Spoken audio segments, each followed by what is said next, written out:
And now, make sure you got everything you're supposed to have as starting items.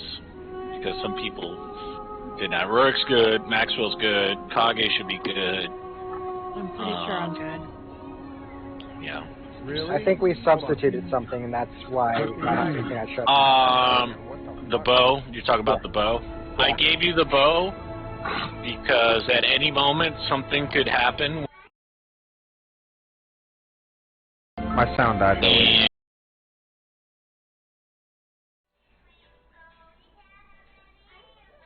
I don't want you to be.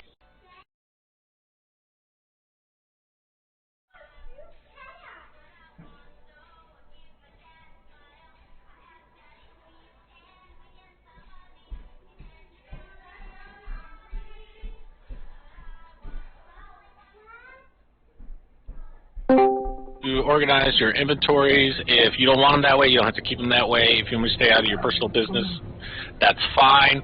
I just thought I would help you guys because I know a lot of people, every time we have to deal with inventory, they're like, I thought I had this, didn't you give me this? So just a quick tutorial. Your inventory has the option to table what we call in the programming world your inventory in trees, and we're not using any keys here, so we don't have to worry about that. Chris, you know what I'm talking about. But so I've pretty much arranged everyone's the armor and clothing, backpack, equipped. That way, whenever you get a new item, all you have to do is when the item is dropped in your shit on the location side, when you start typing the name of where it goes, like backpack or armor, it'll automatically fill it out for you and be highlighted, and just click on the bottom of the sheet, like click on one of your treasure boxes, and then it'll autocorrect and put it in the correct tree branch it's supposed to belong with. That way you always can keep a good track of what items you have, how much they weigh. If you have anything that's like a scroll or something stupid and goofy like that, and you're trying to guess the weight, just put 0.01, okay? For like things that are like damn near weightless, okay? Like your gaming sets and your paperwork and stuff like that. Quiver is probably going to be a 1, so anything else above that, 9 times out of 10, if you don't know the weight of it, you can always Google it, and some nerdy kid has gone through and put a weight on every single piece of thing imaginable in D&D. Encumbrance is very important in this game. The only caveat I gave to you guys was I'm not weighing your money, because you would almost certainly, about halfway through this campaign, be unable to carry anything but the money, because you're going to make so much of it. So, yeah. I've already made a ton of money today. Well, I have a lot of money now. Yeah, we'll wait for Daniel to log in, and while we're doing that, does anyone have a recap for me for Friday? It's too soon. Put your hand down. I didn't ask you. All right. Since apparently everybody's going to take the lead, I'll take the lead on this one. All right. All right. All right. On Friday night, we did our first attack on the goblins, of which... Attack? Yeah, we attacked. More like murder. Well... Sorry, go ahead. It's murder, attack. The point is, it was an ambush. That went wrong. Our barbarian was too ambitious and basically alerted everybody that we were there. It's all right. Yeah, it's on a fucking branch. It's all right. You did what you do best. Kill. So, a short battle ensued. The lizard man killed basically everything standing in one blast, of which I ambitiously took a shot into the dark, just at a torch, and basically caused... Ambitiously or murderously without identifying your friend or foe? Well... Uh-huh. Blue Force Tracker isn't on, so I don't know about that. Yeah. But let that be a warning, not to just Chris, to everyone. If you don't know who you're shooting or attacking, even though you think you're in enemy territory, you might want to be sure, because the last thing you want walking around this town is being on a wanted poster. I mean, it's fun, and I'll have fun chasing you around this world, but you know. Circumstantially, the evidence led to going with they were allied to them in some manner. Because nobody lets a cart be dragged straight towards them. You ever seen the movie Hunchback of Notre Dame? Yes, I have. There's a very famous line in that song about the hunchback in the church, and I think the line went, "Who's the monster and who is the man?" Oh, yeah.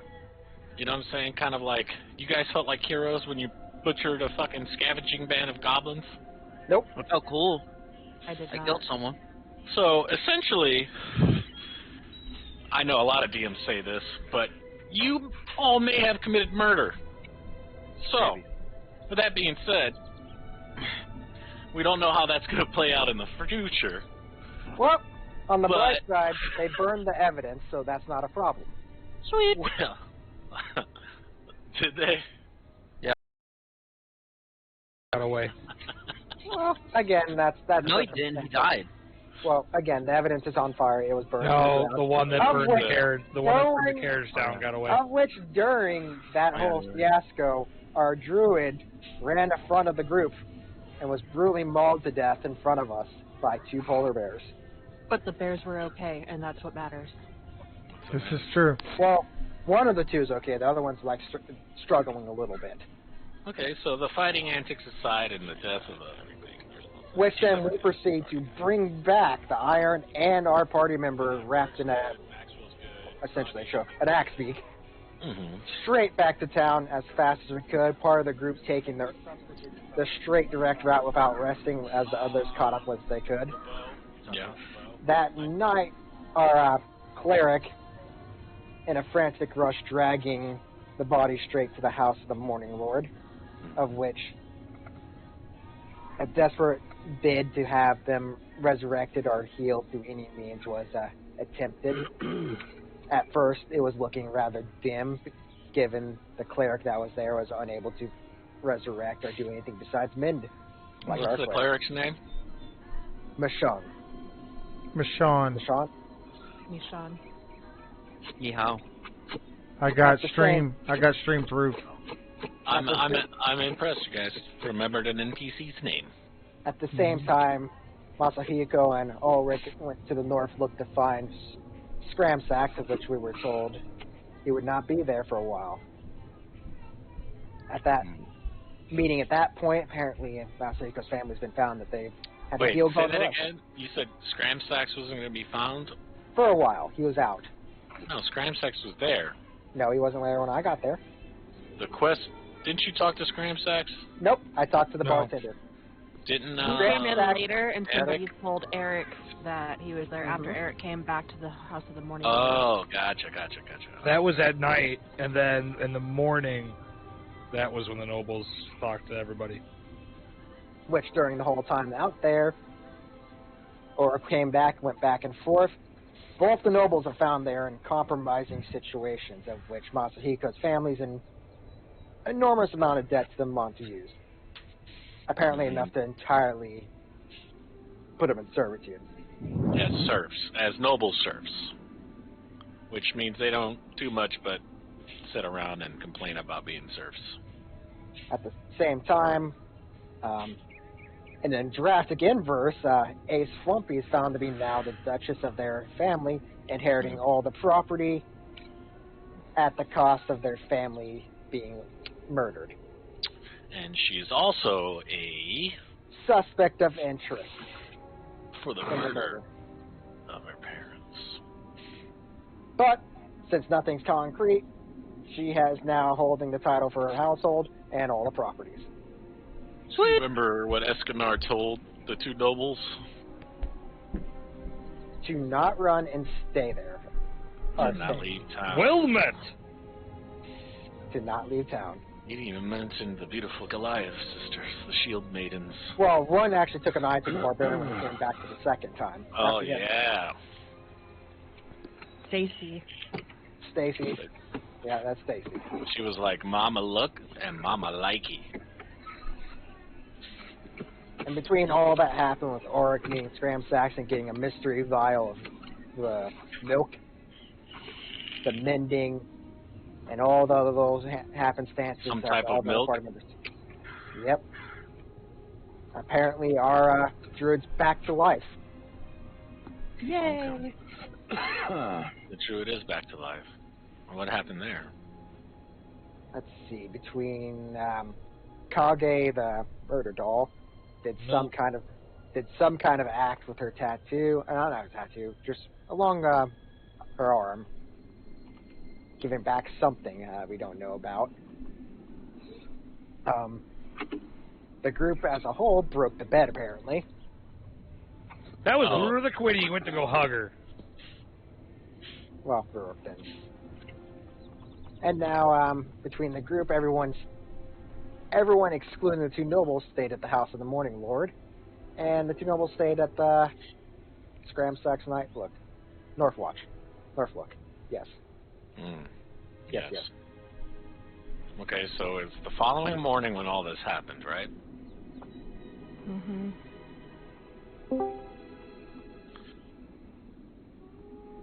Oh, no. Yeah, turn that down. Whew.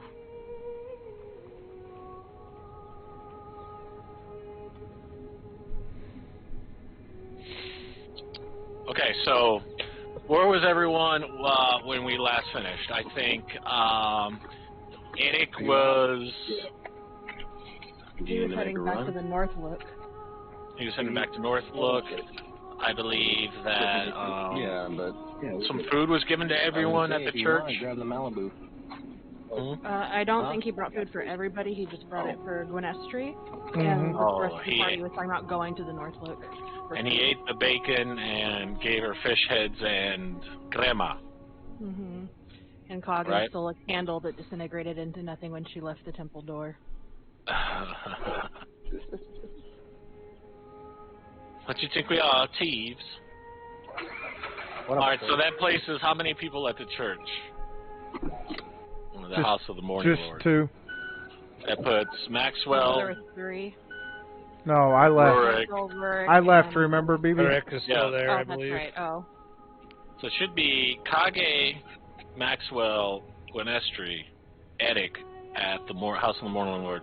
Rurik went to go run an errand, and I believe Flumpy stayed in that rented building by the Leones to finish. Kage left to go to the tavern to get food. Okay. And Maxwell, you're still in the tavern, or Masahiko. Yeah. I am still in the tavern. All right. And Rurik, you do find that place that we talked about. Mm-hmm. And go ahead and take the 5 gold off. It's I removed it. I removed it last time. I'll clip it for you if you don't believe me. Yeah, no, I believe you. Yeah. I remember it. Yep. I'd already removed it when you told me. It should be ready by this afternoon. Okay. You guys are all well rested, and you guys stayed up all night. You went to sleep, had a long rest. So I'd say it's about 10-ish in the morning right now. This will be what? Your third day in the town? Our third day of the campaign. But most of you have been in Town for either for 6 months up to 1 month, so you've all been here. But Can you guys hear me okay on the car speaker or no? Yes, yeah, sir. you sound fine. Yeah. Good to go, man. Okay.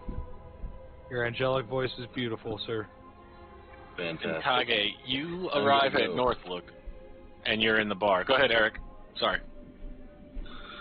No, I was just saying I'm good to go. I'm in the game. I'm good to go. Alright, so Kage, you're arriving at Northlook.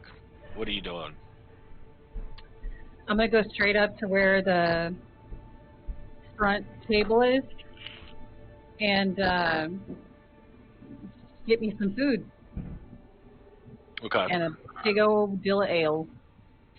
Big old deal of ale, and, Agatha comes out there and doesn't say much, but hands you what you want, what you need, so you can start eating. So just leave you to eat for now, Maxwell, or Masahiko. You see Kage come in, because I believe you're just sitting at the table kind of stunned right now with all your carbon copies of what you just signed and swallowing a big old juicy servant pill.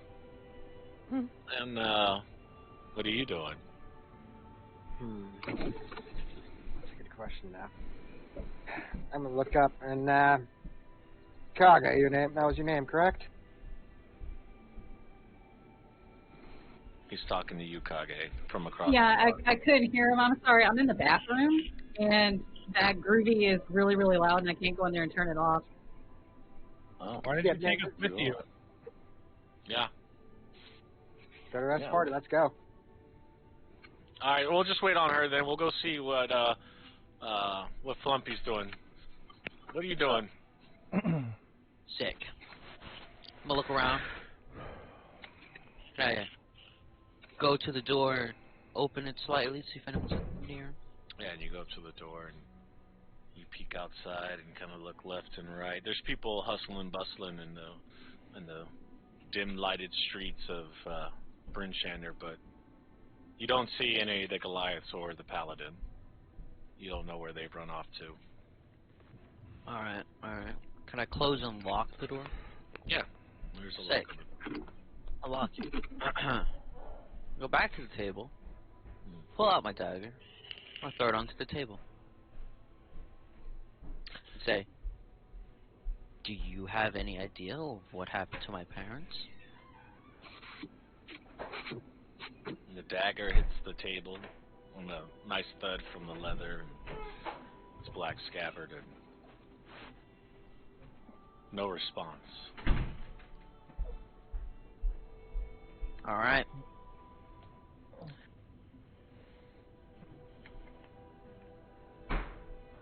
That hurt my feelings dearly. And just because I have a close connection with death does not mean you can just rightfully kill people that I decided to love. Don't laugh at me right now, motherfucker. Anyways, still, I'm gonna ask again. Do you know who killed my parents? You did. Oh, shit. I didn't. Because I have no memory of doing so. You asked for the power. You knew the price. It was paid in full. I didn't know the price was going to be this expensive.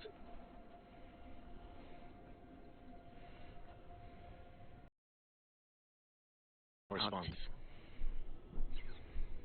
Sick. You got Talbot next to you. No, I don't. But I'll grab the dagger. I'll put it back in where I had it. I'm gonna unlock the door and go to the tavern. When she looks around, Thank you. fixes herself and composes, walks across the street with her head up, kind of fighting back a tear, and walking into the tavern.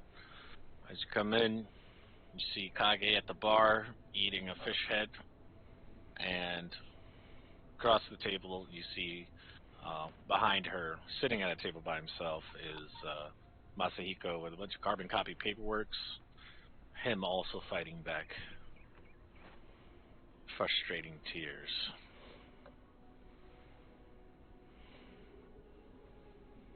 Nice. I'm gonna go up to Masahiko and start talking with that guy. Hey Masahiko, are you feeling okay? What happened?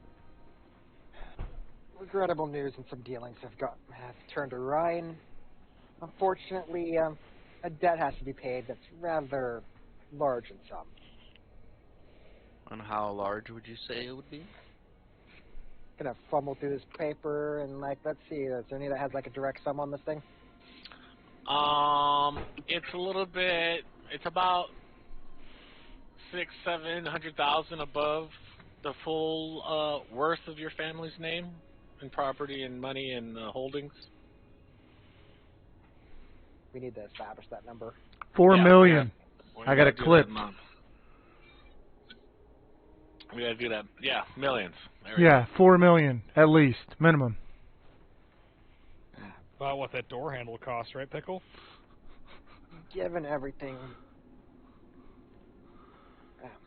I haven't done an exchange rate exactly yet, but it's looking to at least be well over our net worth right now. Not something that I can easily part with.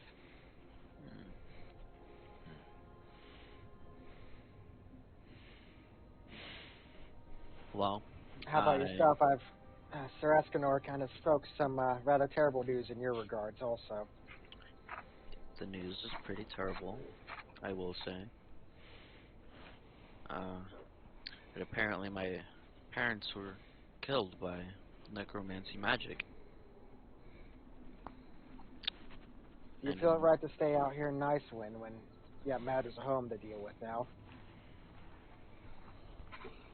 I mean,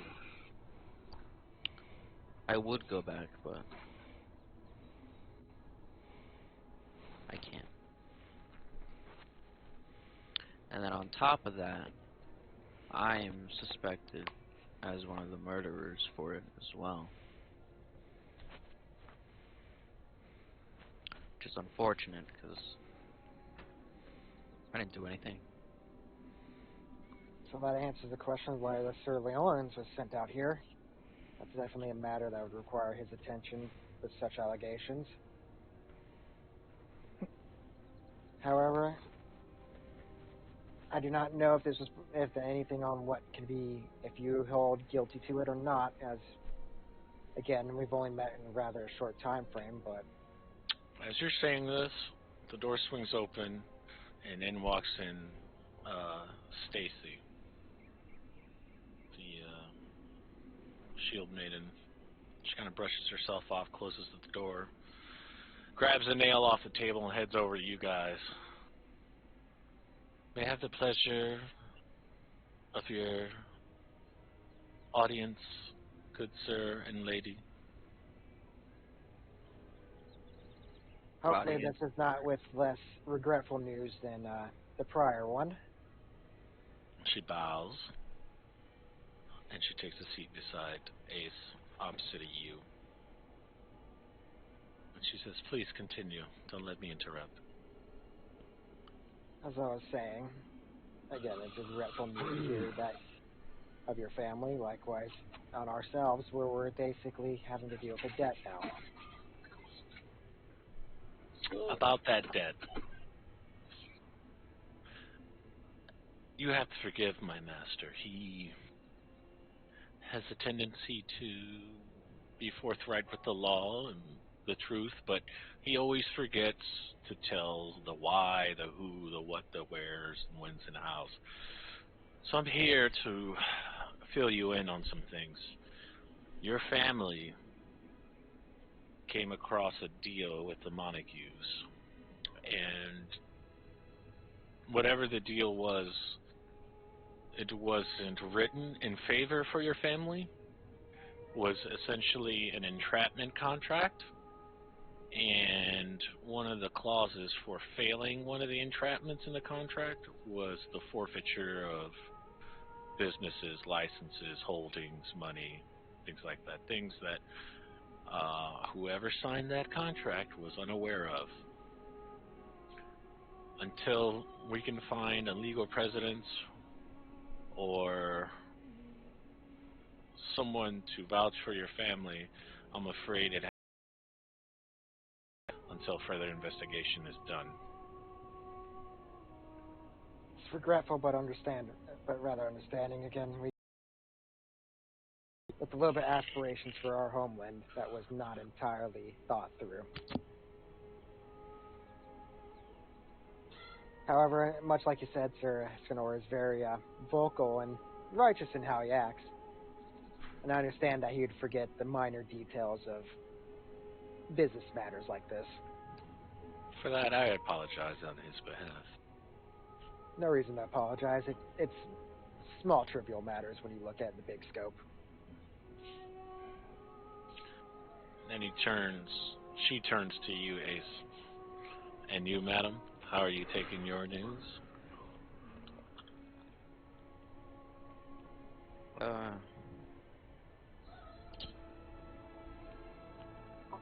not good. That's all I can say. Understandably. How long ago were you in Waterdeep?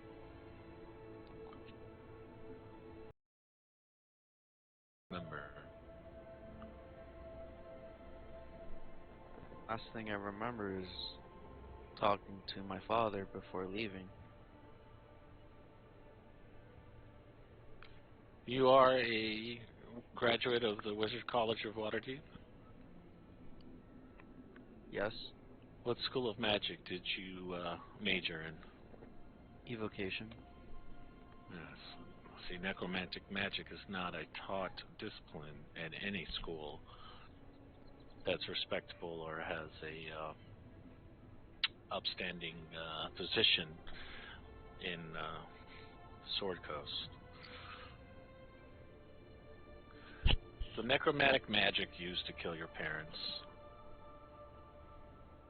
was a life-draining one.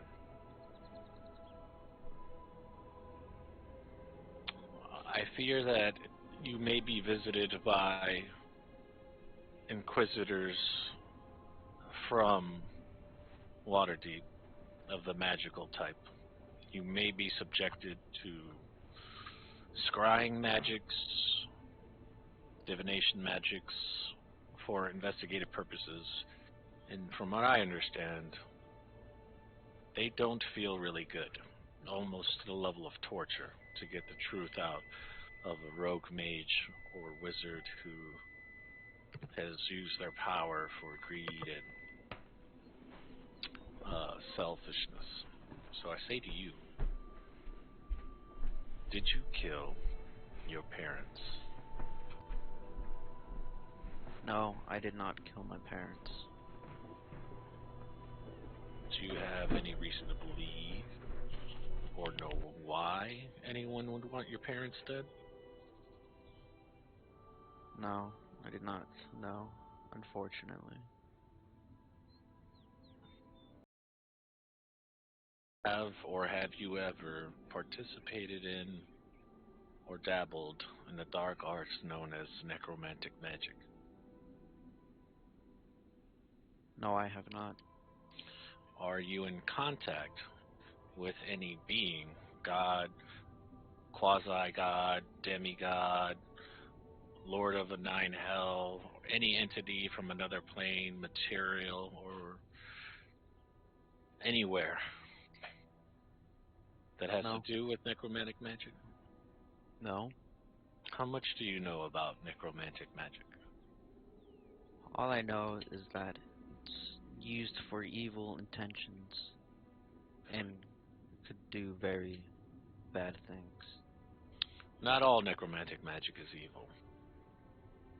There are wizards in history of Waterdeep that have been known to be reach lichdom with necromantic magic and the purposes of light.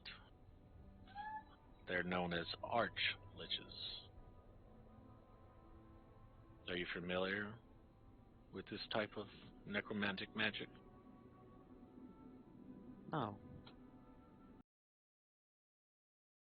Do you have on your person a scroll, book, an item, artifact, arcane focus, magical staff, wand, incantation, cursed item, or any aforementioned items above in dealing with curses and or necromantic magics?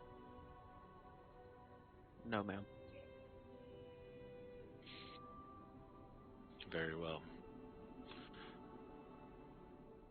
The necromantic magic used to kill your parents was the life essence necromantic magic, and it did essentially rob them of not only their physical being, but essentially their soul as well. That's what the reports produced. And such a magical attack or assault usually leaves behind a shambling zombie or a skeletal mass or some type of inhuman, for lack of a better word, leftover corpse that would be animated and used in the purposes of necromancy. In this case, it was taken from them to feed a spell, a ritual, whatever.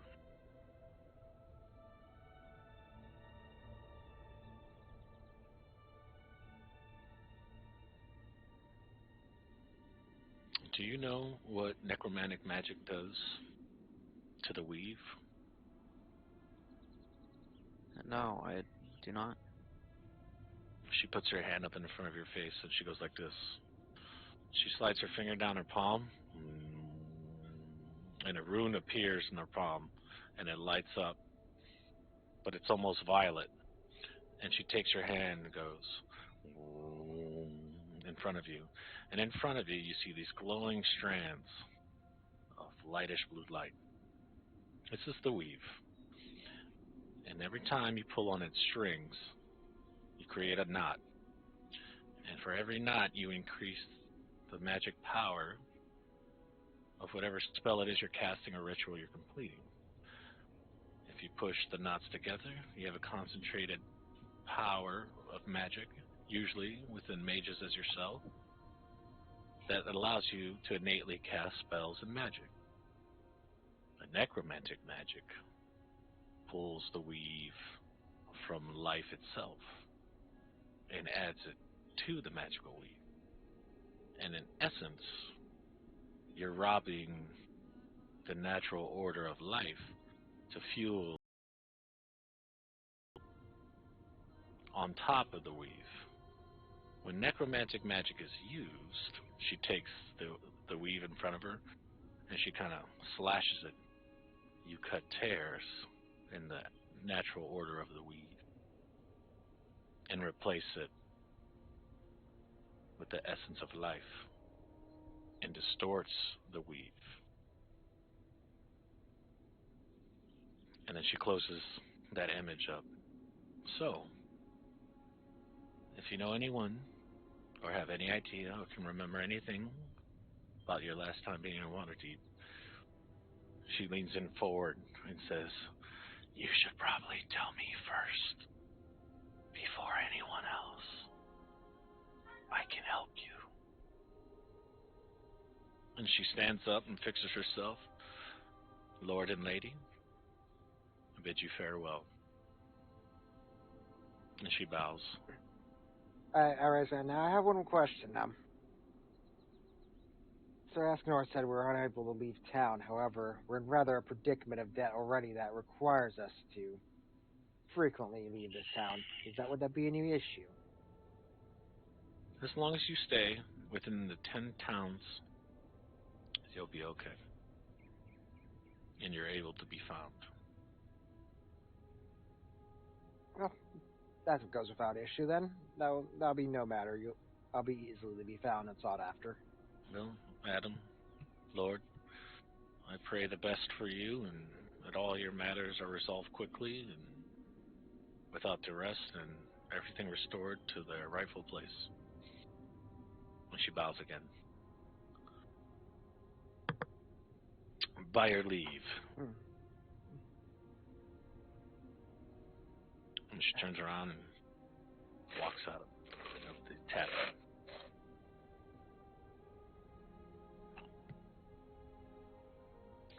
We can transport on over to the House of the Morning Lord. What's everybody up to over there?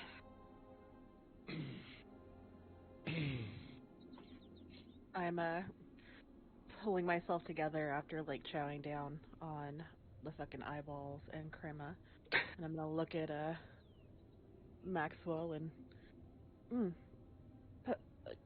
are you hungry? Should we perhaps head into town? I had already planned on that. A simple yes would have sufficed. Do you know if there's a library in town? After I had gotten some breakfast, that was going to be my next inquiry. You're welcome to tag along. Well, let us go. Isn't Eirik with us, or did he leave? Yeah, Eric is with you. All right. I wanted to say something to him, but it looks like he's having a conversation. Oh, I thought he had left. So don't talk to me right now. Someone's here, I think. Oh, look, that's where you put the penis. It's like a Japanese. You want to see what's in my pants? All right, so we'll come back to you guys then, and we'll see. Rorik, Who did you say Eric Yeah. was with? Oh, me and Gwenestri. go ahead, continue that. That's right. yeah, Maxwell was going to ask you a question. Yes. Are you available? I am. All right. I'm gonna look over at Eric and I'm gonna ask, say to him, I'm gonna go on ahead. Do you mind escorting her back to the tavern?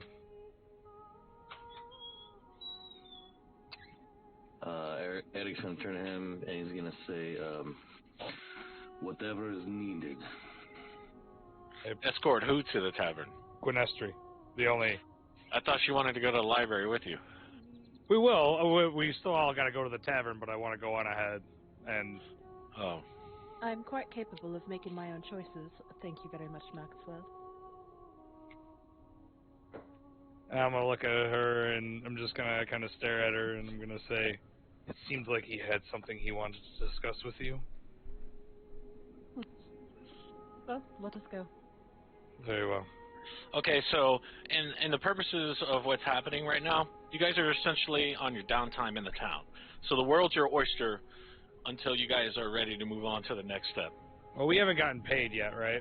You haven't gotten paid yet, and you still have a No, request you got on paid. the table. You got paid. No, we got paid. I gave the money to Maxwell. Oh, did we? Wait, Yes. yeah. I don't remember The that. three dwarfs came in. Oh, yeah, that's right, Spoke that's to right. Eddie. Sorry about that. Okay. You good? Well, actually, okay, so that changes up that conversation a little bit, to be honest. With Yeah, you. so let's get that straight. So Alright, you let's guys got change paid, and not everyone has received their money yet. Or their, what was it, 50 gold and gems? Or Yeah. A gem It's that is golden worth gem. 50 gold, which is Yeah. not in our inventory, which I thought you were doing, but Yeah, I'll put that in there. I just need to know who's received it or not yet. that would be me, Eric, Gwenestri, I'm assuming at this point. I think Rurik left before that happened. Mm-hmm. I did. And he hasn't seen Ace or Masahiko yet. Okay. Nope. Okay. I Alright, haven't that- gotten shit. Yeah, well, you did take that candle, got a candle. so there you go. What was that?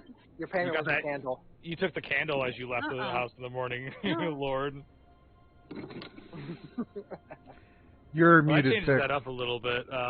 Then, if we were going to inquire about information, all right. So let's backtrack that up a little I'm gonna bit. walk off with Eric since Maxwell wants to be a twat.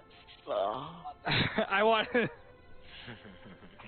I'm actually gonna stop at the town hall before I head to the North Look, which I don't know where it is according to it, but town hall. The town hall? Like, I know exactly where it is on the map. I see it, but my Yeah. character wouldn't know. So I'm gonna ask. Oh, what's her name? Michonne. Michonne, thank you. I wrote it down too. Michonne, would you happen to know where the town hall is located? Yes, dear. It's in the center of town. Very center of town. Can't miss it. Thank you. And thank you for all your help last night. My pleasure, dear. Praise be the morning, Lord. You take care. And now I'm gonna leave as well. I probably should have thanked her before I walked out. Oops. You haven't So thanked Eric anybody and else. I are Why going- stop there? Actually, I have, so suck my nuts. Ye she has. Ye she has. So Eric and I are taking off. Yes, no? Yes. To the North Look, I believe, yes? Okay. So, essentially, just to give you guys a little time limit and some play time, you guys are going to meet again at the North Look together. around dinner time,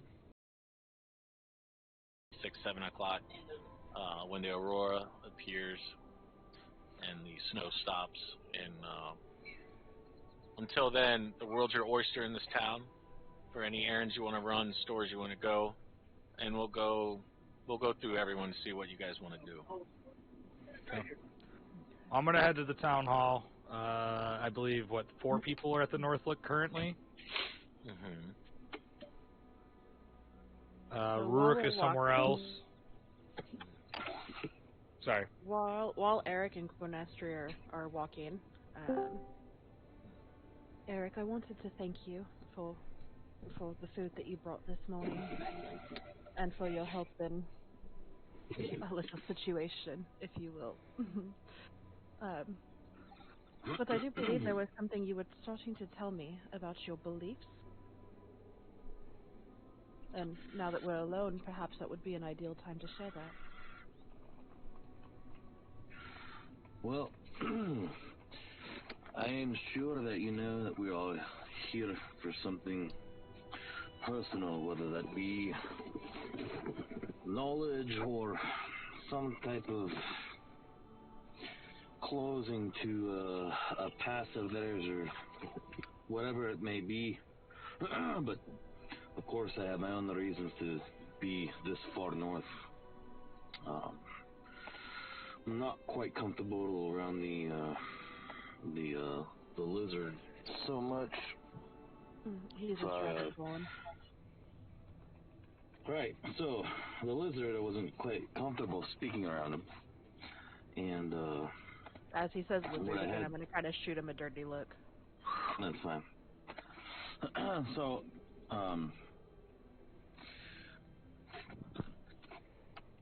yeah, I don't know if you know much about my where I might be from, but I essentially protect the grandfather tree in the high forest, and I work closely with the elves with my friend Rend. As of late, the grandfather tree has been dying, so to speak. The grandfather tree? Is that anything like the great oak? It may be. Yeah, I assume there's many names for it. So I pull out my journal and start writing. What do you know what's causing its illness or ailment?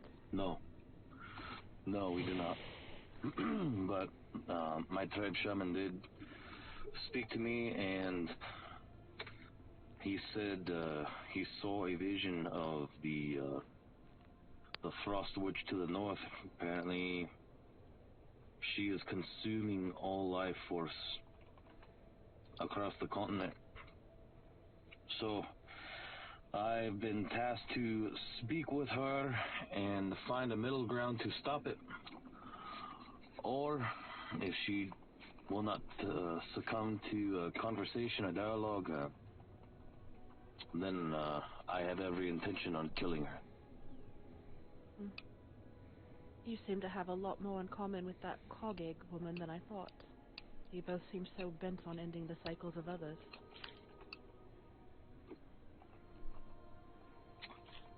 Well, there are many cycles dying in the high forest as we speak because of this frost witch. So see, however you want to see it, whether she ends ours or if I decide to end hers, someone is paying a price. And I'm still taking notes.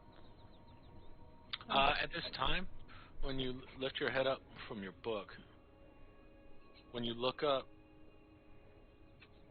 scenery has changed around you, and you see a skeleton of a man in front of you, a town in darkness, and destroyed, ramshackled buildings. And you kind of close your eyes really quick and open back up, and your vision is normal again. Continue. Did you see that? See what? that's a no. Oh God. Can I roll perception to see if I saw it? No, you didn't see it. It's a Everything's vision. fine for you. It's a vision. And at She this just- point, Alright. I'm like thinking out loud, speaking to myself. I can't be going mad. It's not possible. And I'm thumbing through the notebook. I'm writing down what I saw in my vision next to the notes on my previous vision. I need to get to a library right now. Do you know how to get there? No, but maybe we can ask someone along the way. Let's go, now, quickly. Alright, so Come on. Eric's gonna follow her and... Come on. Alright, you guys are gonna go and look for a library. Can I ask the passerbys and say, and ask them if they know where the library is? They're gonna point to the center of the town and say, "You can try the town hall, friend." Thank you. And I'm gonna start booking it, and I'm running like a mad Okay. woman. But I'm Booking not it mad. to the library. Don't! I guess I'm gonna lightly jog behind her. Just It's a kind of brisk- keeping up. pace Quickly, The earth let's go. shakes Keep up. and trembles on every hit. every step, yeah. Walking earthquake, Jesus. Yeah. Now called me the sorcerer. Drown takes 1d12 slashing I damage. make the earthquake. Sorry. So, for everyone else that's not RPing anything, you can tell me what you're doing up until it's dinner time, if you so choose. I just need explanation. Then we'll get back to the people who are setting up RP. So, let's start with Masahiko. I'm gonna head back to Black Iron Blades and then I'm gonna be doing the rounds to see what shops do any kind of business, if any with the Montagues, and kind of itemizing out who does what. Okay.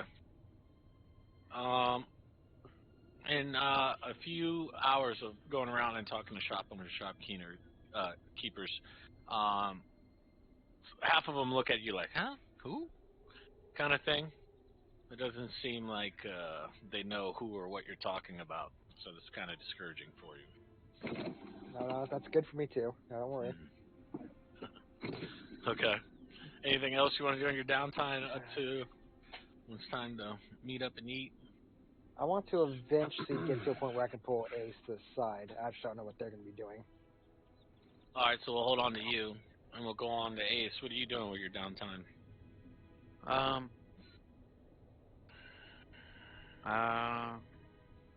I'm gonna go in my room in the tavern and just lie in bed and think about my choices. And you fall into a quick nap. And in your nap, you see the town of Brinchander. And destroyed, crumbling homes, dark gray clouds, and skeletal zombies roaming Brinchander. Only for a moment. And then your rest is somewhat peaceful.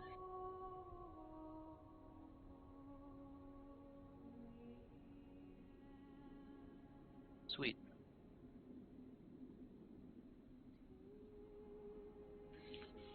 And at that time, I guess Masahiko would have checked in on you, and you hear a knock at the door.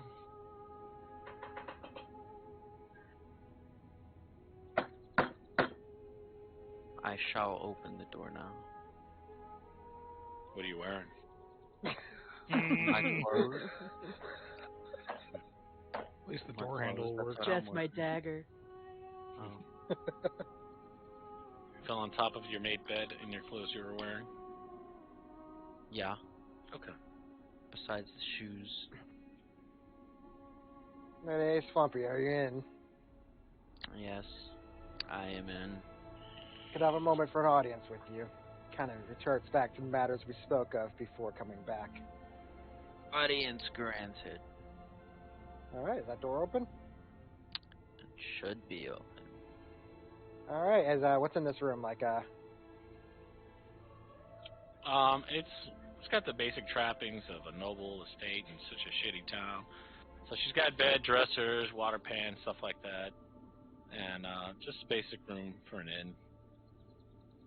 all right. I'm gonna basically take the. I'm gonna find the chair. I'm gonna flip it sideways. So I'm gonna sit inverse, basically with the handle in front of me with the arm crossed on top of it. Mm. You spoke Okay. of attempting to find. Door's closed behind me, right? I'm gonna close the door behind me. Oh, wrong song.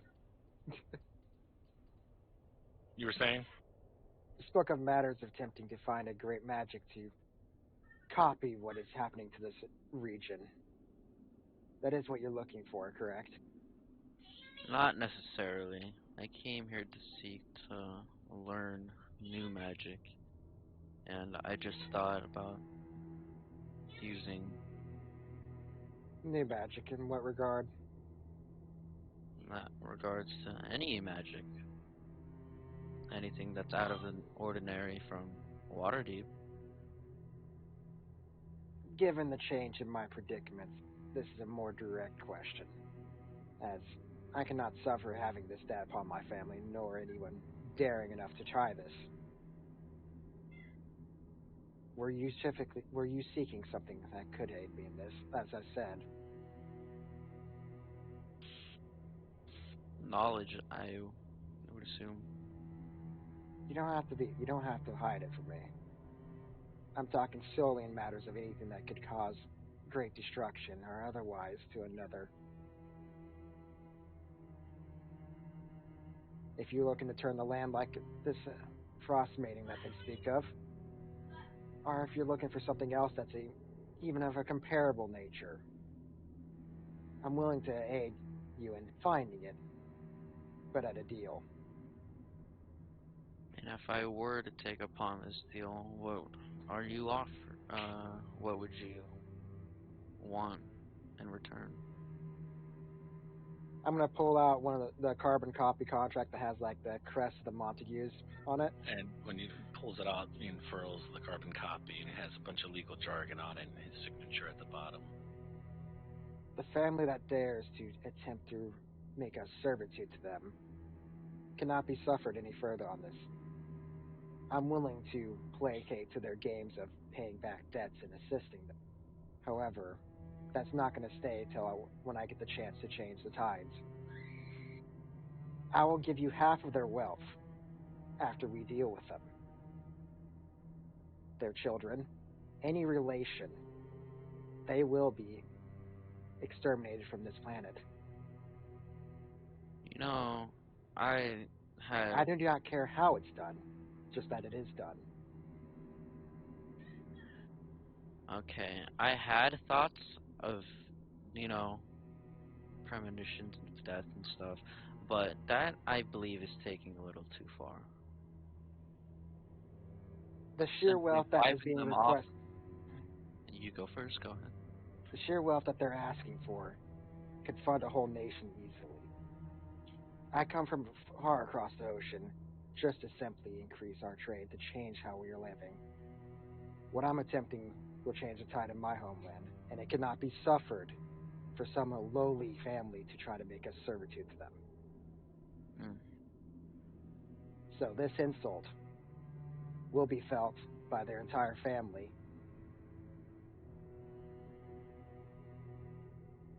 Okay. So will you assist me in this? I will assist you.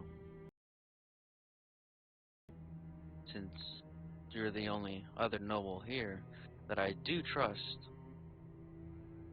I'm gonna tell you a few things that everyone else doesn't know. Do you say? Yes.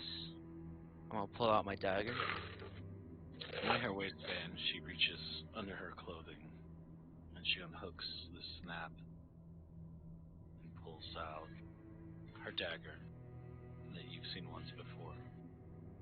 Now, this dagger isn't ordinary. I have to believe it's possessed by a lich. And this lich is practically teaching me necromancy magic. And before I came here, I didn't know there was a price to pay for it. And that price was my parents' souls, I would assume. I came here in search of more knowledge on necromancy magic, and now I must clear my name for being suspected. I will help you if you help me clear my name.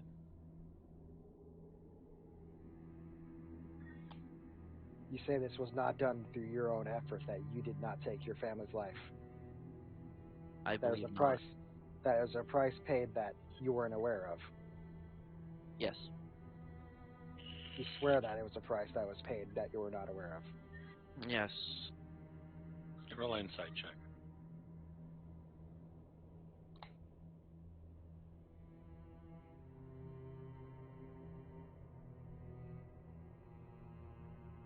I have a feeling she's telling you the truth, just based on the way she's locked eyes with you and she's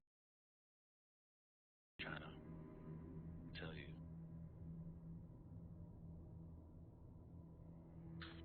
Now, I know I will trust you on this matter, and I know that it was told to you that I was holding your writ. So I'm going to reach in my bag and pull out her writ that I've been carrying on to.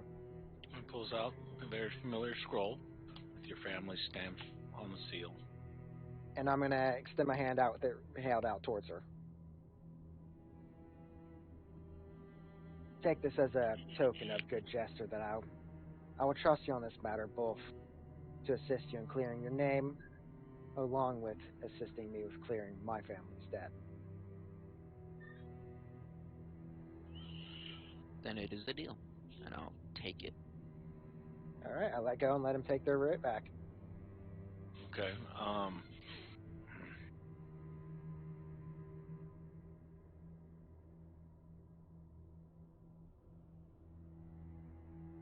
Now, that way I can have a better judgment, because I've shown my trade already. What are you able to do at this point? I've To be seen you fairly cast honest- fireball already. To be fairly honest, I'm not quite sure myself. Sadly, I wish I could be more of assistance in this, but given now I have a larger debt to be paid and now a larger family to use for assistance, if I'm crafty enough, we could potentially find material to assist you. Perhaps. Now, I have to keep a face that I cannot allow anything too indecent to happen among our group. And I would ask that you're very careful in your actions here forward. As Sir Leon's is very insightful when he tries to. He may be a rather amusing and very loud person, but he is definitely one that it should not be overlooked when you're attempting to gain this power. Mm. The same with, I believe his name is Maxwell.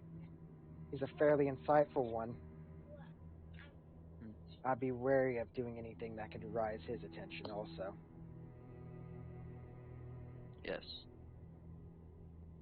Now, I can't tell you that what I know that I can do, or get pretty close to, is draining people's life and raising the dead. That's all I pretty much know. That could be fairly useful given the sheer amount of death that's happened in front of us already. Mm-hmm. Between our travels, let's rather have a meeting like this and further discover what we're able to do each time. However, we can't keep the others waiting too long for us. Yeah. Alright, I'm gonna get up from my seat, grab my rifle, I've set on thing, and walk out. Before you go, Yes. please.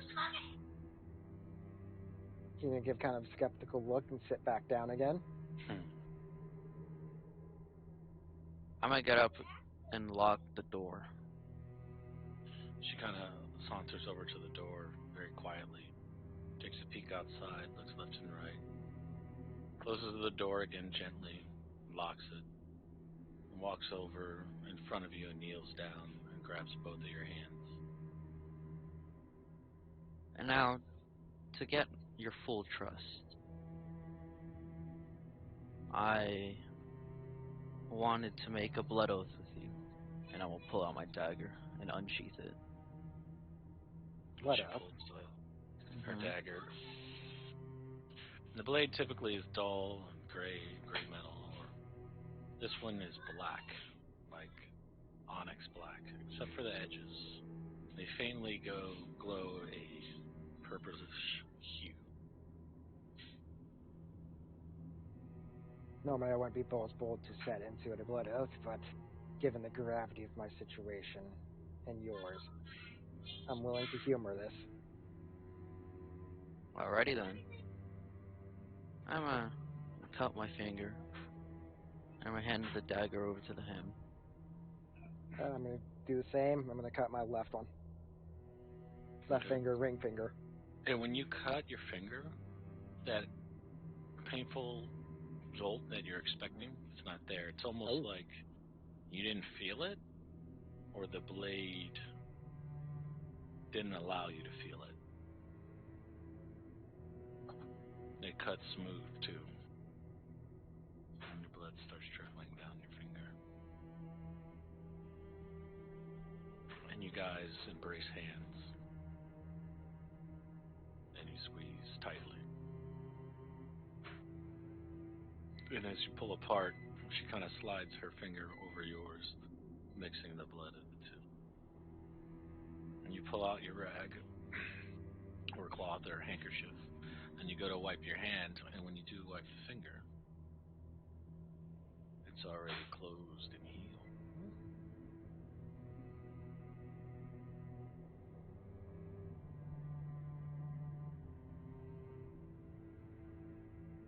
Now. Trait of yours. Didn't expect that.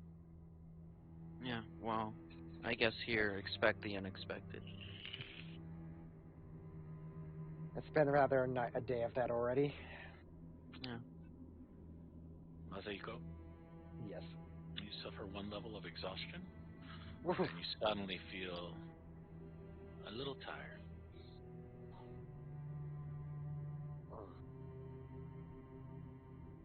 Perhaps I'll need a bit of moment of rest before we rejoin the others. Go ahead and find the party, and I'll join you when I'm feeling a little bit less fatigued. And Ace, you have 5 temporary HP added to your life total. I'm gonna look at him. I'm gonna nod my head. I'm gonna grab my stuff. I'll be heading out. She takes the dagger and resheaths it. And you could have sworn, right when she closed it, you heard a yes. But you kind of dismiss it to your exhaustion that you suddenly feel for no reason out of the blue. And she puts the dagger away.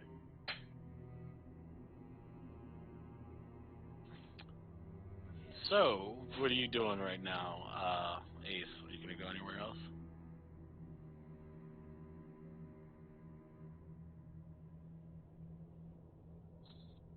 It's a good look for him. I think their internet just went down. Look at Zane's camera and BB's. Yeah. Yeah, their internet just trashed. Somebody turned on the toaster. Yeah. No, I think the toaster's on. They turn on the toaster, the blender, and the microwave at the same time. Oh shit! I've been to his house. They got wires like, I don't think the inside of the walls Oh, fantasy. Yeah, he's Yeah. disconnected, so it makes sense. It's probably because Panay's dildo plug-in. Yeah, she hooked it straight to the dryer plug-in. She needs that 220. She blew up the breaker. Goes to bed. Yeah, it goes to that. So who wants to go murder a whole family with me? So Yo, I'm down. Like in real life, I'm down. Let's go, everybody. Like in real life. So I have to like call or go to the front desk tomorrow and let them know that their bathroom door That is you broken. fucking She-Hulk the goddamn handle off. I did not like. Did you guys not see it while she was in there? The did. fucking door was like, she just comes out. She's got a handle. Fucking. I don't even want to know what happened to the toilet. It's fucking fucking smashed. It's gone. No, like the door won't fully shut. Like I have to push on it to get it to seal, and so I went to go. I have to pull on it from the outside in order to get it to seal. And when I went to pull on it, the fucking handle came with it. I'm like, It was probably okay. just, it was either the screws are stripped or those screws are loose. Yeah, I'm just gonna tell him like, yo, your door handle. Look, I'll like it like casually comes off. Don't use the microwave in that place. Just fair warning. Oh, now it's not coming off. Get the fuck out of here. I mended it. Come on, Supergirl, just fucking Hulk it open. I said Mendoris, and it mended. That's I need to take a shit break. Said Mendoris. Yeah, David. Mendoris. Turn on the toaster, BB. I don't know, but there's a jihadist about to go kill a school right now, getting out of his car. Run, friends, run! Yeah. If he's not back in 15 minutes, he definitely bombed a school. Oh, that's dark. I really thought it would have been you. Don't say Everybody bomb does. on Twitch. So that was a terrifying scene, huh, friends? Mm-hmm. Well, I was seeing Zane like half cross-eyed. Well, like, the Pickle showed us the douche she dropped and how she broke the handle trying to drop it. Like, She got too excited with that. So if the she was door, really trying to push and just. if She was no, it's trying the to handle mount to it. the outside. If the door's shut, it doesn't come off. But like when I open the door and then try to shut it, it just automatically comes off. That's got a good hook there. It could probably hit your spot too. That's why she did it. I It was don't really have to perfectly- revert in there, you know. She said was the type that would try to push a pull door. It is a pull door, and So when you I pushed it, pull got it, it. it comes off. How? If I'm pushing it, why would the fucking door handle come off? I don't know. That's how you did Cause- it. Because your body was kicked your, off of Fantasy Grounds. Yeah, Yeah. yeah. your body was pushing, but your handle was pulling. Dang it! There goes my joke. Yeah. Yeah, you're done. I'm done. I'm out. I'm tapping out. Good night, guys.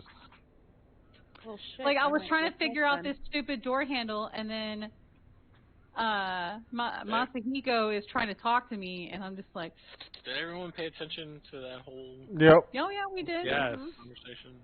Okay. He did a blood oath with you. Yeah. I'm gonna murder that whole fucking family and the I relatives. feel like You that know, might have jokes been a on poor jokes choice on your him. end. You have medieval AIDS. Oh well. He's probably he don't die. Oh well. I'm gonna fuck their whole family. Give them all AIDS. Only in D&D can you feed a corrupted relationship between your son playing a female wizard and your boss at work who is playing a male. Essentially pushing them towards a somewhat intimate relationship with results unknown yet. So, D&D! They're gonna have little like necromancer babies. Oh god. No. Well, as long as they kill that First out of family, his we're good to stomach. go. Would you not give up my plan with Edric? All right. Alright, It will work Fantasy that Grounds way. is back up. Everyone go ahead and log in real quick. We're at acquiring Sorry about file. that.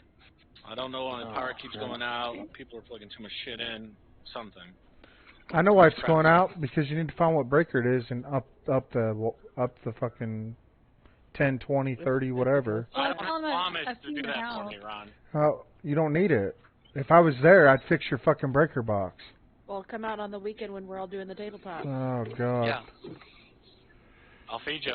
Yeah, actually, it'll be Motherfucker. really great there, Griever, because you could be on stream and watch 6 people that simultaneously disconnect. Yeah. It's like, is it just me, or what just happened just now? Like, it seems we've lost Ron. Fuck, it's my internet! You and Eric while he's getting in and out. Oh, that sounds so I'm good. sorry. You guys got Whataburger out in California, right? Do you have both? No. What No, up? Whataburger's the best. I hate that this happened. Just when we were getting going. I know, it took the Go to immersion out of RP, me. You know? right? Well, everybody take 5. Alright, I'm gonna go smoke. What the fuck is with this door? Stop fucking with it. God almighty. It's We the got- only place I can safely Everyone log date. in before you go At least to use some lube. chores and shit. I'm in. We got BB's power going out and Pickle's breaking fucking hardware at her place. Why is Griever so quiet? He sounds I like fine to that. me. Because I turned down my volume for you fuckers, because you're always complaining. I did it myself. That's true, Ron. They are always. Yeah, they do. They always But I get it. I'm loud. I'm obnoxious. You can hear me 3 counties I like how over. BB's all like, I'm going to make the complaint too, but I'm also going to say that everyone else did it. What complaint did I make? No, I did it so on the stream, when I come through just as low as you guys do, so they can amp their volume up without me blowing their eardrums out of their fucking head. On a plus side, I only have 400 more minutes remaining for an update in Final Fantasy. That's why my power went out. You're downloading Final Fantasy. You're using all of Fayetteville's internet. Yeah. No. One more person to log in. Who are we missing? I'm That- waiting for my Eric, maybe? character No. to show up. No, Oh, I'm in. alright. Yeah, he's I'm in. in. He's driving I and wish logging. you were, babe. What? I said No, I it's wish you were. Kage. It's Kage. You know he's jealous of Yeah, your me heart. too. Me three. You I'll know- watch. I'll watch. You know, Heather, he's jealous of your heart. Wait, I have one? He has 'Cause a it's heart pu- on for you. It's because it's pumping inside of you and he isn't. And roll off the bed into that tower of cans and just hit your face on the end table. Wouldn't be the first time. Jesus Christ. The cat ever just runs into him for fun, like a bowling ball cat. Like, suck it, Evan! Crash. Now you pick it up. I got lazy. I Drop was it supposed like to put a him pot. away. I was supposed to put him away, but I didn't feel like it. Recyclings. Does everyone have the Bryn Shanders maps? Yeah, I have the Bryn Shander. Maybe? I forgot that Yeah. my laptop has a camera, and this whole time, I was trying to adjust this camera up there. Okay, so is everyone back? We're all back, right? Yes? Alright, so that Ish. pretty much. I'm What are you just doing, back. Ace? I'm gonna go look for the party. Okay. I found the library. And you know to meet back at supper time and stuff. Is there anything you want to do around town? Until then, or did you want to go do a ritual? Sure, I'll go do a ritual. Can you find the shabbiest cat you can find? Oh. My cat. Charm him over to you. Take him to a dark alley, and you do that thing that I'm not going to talk about right now. Sounds hot. One Take her. person, one cat walks into the alley. One person walks out. That's how you destroy pussy. It's, I was saying somehow he's down 20 gold. All right, Rorik, what are you doing in your downtime? I am looking for a place to do the thing. And you do find that place. And it's a little cozy place in the northwest, snuggled in between some of the more bigger buildings, but it's quaint. And you find the little old miss. She's a little gnome. She's in her late 50s. Seamstress. Yeah, excuse me.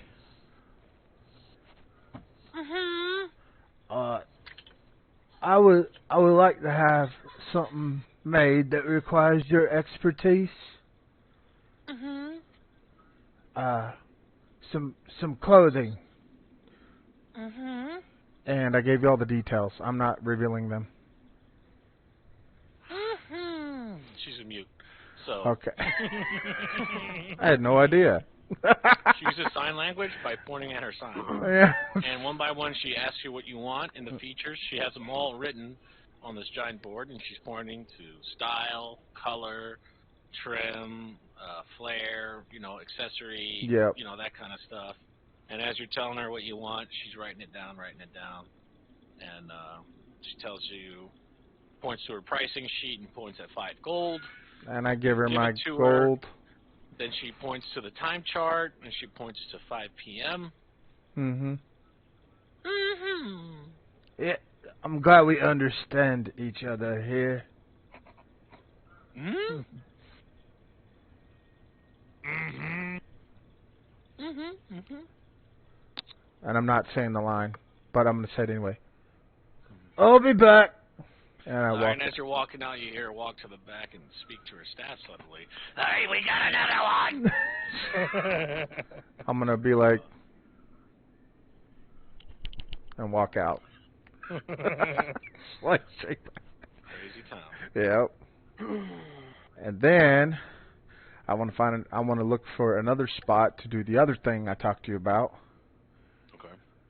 That revolves. You're obviously going to go to old boy's place. Yep. I was afraid of that, and that's where I'm going to go. Well, you can go tell him what you want, and we'll just leave it at that. Well, no, I want to do it myself. Well, I know that. You got to tell him what you Oh, want. yeah. I need to You're use gonna have to his give up a couple of facilities. gold pieces to use his shit. And Yeah. by the way, he wants his stamp beside yours. Okay, that's fine. It'll cost you 10. Well, I'd rather. Okay, it don't matter. I'm not about pride. Okay. All right. So he agrees, and you guys get to work. And that's pretty much what you're gonna do up until it's time to. I got a few things. Did you get my message? Yeah. Okay. Yeah. So go ahead and do it. Did you find a tune? Oh. I did. Something upbeat but not real serious. Something. Hi ho, hi ho! It's off to work we go. Yeah. No. go. I even wrote the words for this. Okay, so it's important.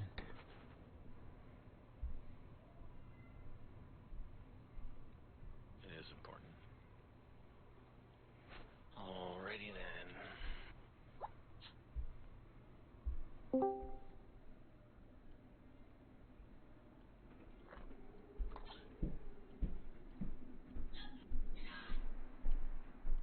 It's playing on Groovy 3. Oh, Groovy 3? Mm-hmm. I gotta turn it up.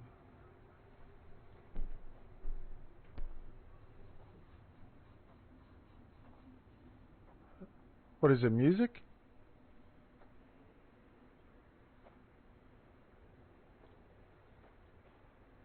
Huh. Can you not hear it? I can't hear music on Groovy 3. I can.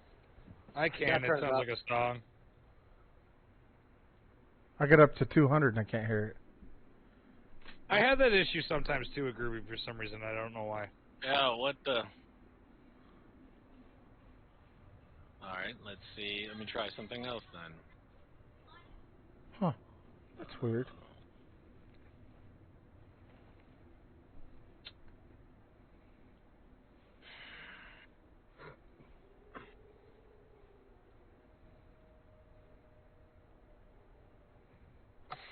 I'll just put it on. Yeah, I hear the other one, so it was just weird. I didn't hear that one.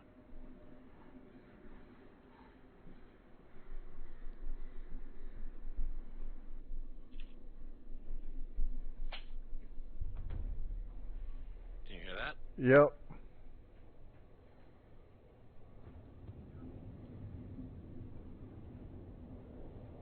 You're in the workshop.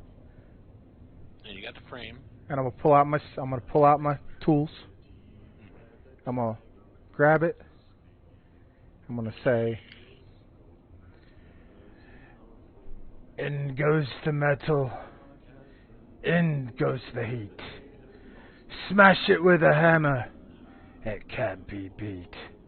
Praise be to Morden with his fury and wrath. The metal will shape creation, is the path. I give it my power, as Moradin does, then the power will come to remove what it was, as the forge works true and does my power, and my work will finish in the process of an hour, and I'm done.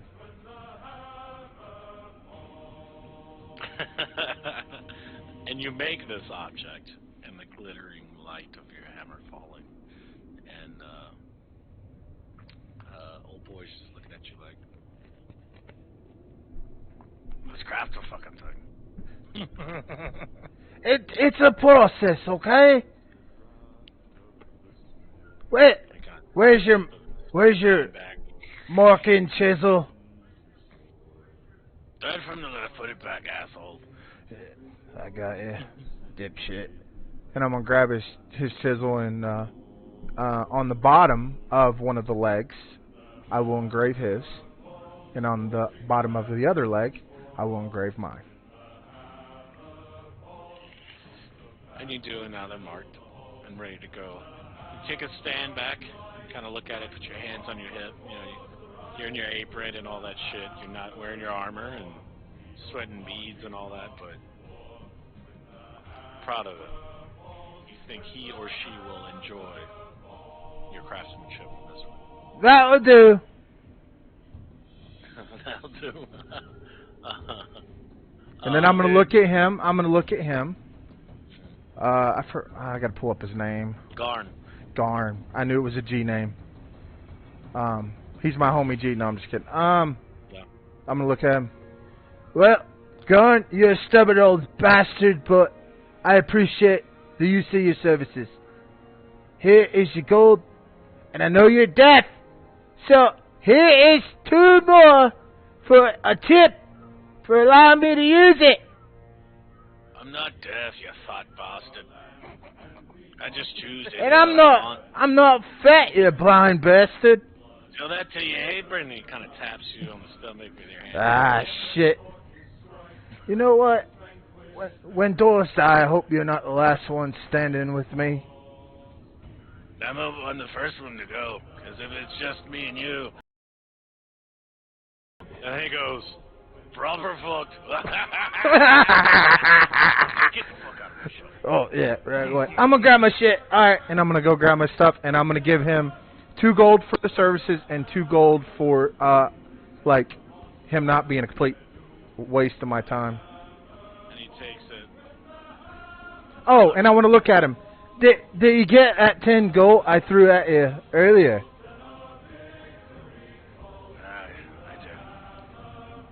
do. Yeah, I'm not much for sentimental feelings toward you, but you're a good guy, even though you're an asshole.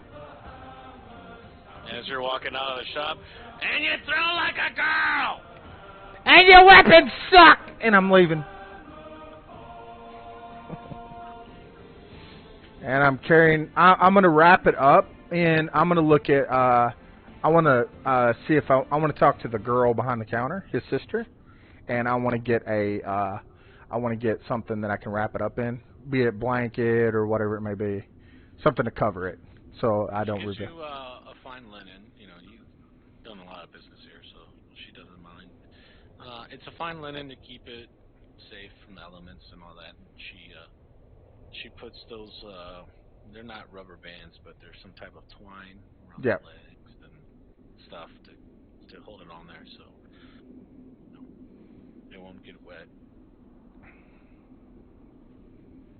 Well, I guess I'm gonna go see what everybody else is doing, and I'm gonna walk out, and I'm gonna look at her and say, "Thanks again, and keep your brother in line." And I'm gonna walk out. She gives you a wink like Yeah. one of those dwarf things where it looks like there's something in my fucking eye. But, Yep. All right, and then let's see, Kage, what are you doing in this downtime environment? Kage finished eating, and then I'm going to walk around town. sneakily to look and see if there's anything in my interest for the mission of why I'm here. Basically throughout the whole time until we meet back up. You don't find very many clues. Find the layout of the town, things people say. You may hear a rumor or two. And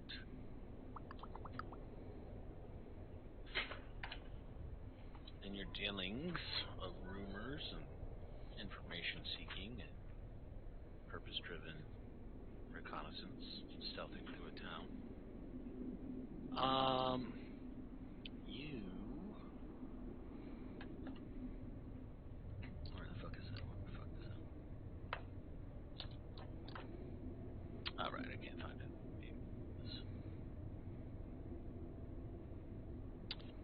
You hear about in Tourmaline, one of the towns in 10 towns, that Speaker Matthew has closed one of the town's lucrative gem mines. Apparently, a gang of kobolds have crept into the mine and endangered some miners. Anyone who clears out the mine can expect to be well compensated. And the other rumor you hear, after hours of digging and asking around, you hear... That's not a number. Is that a... That's a percentage.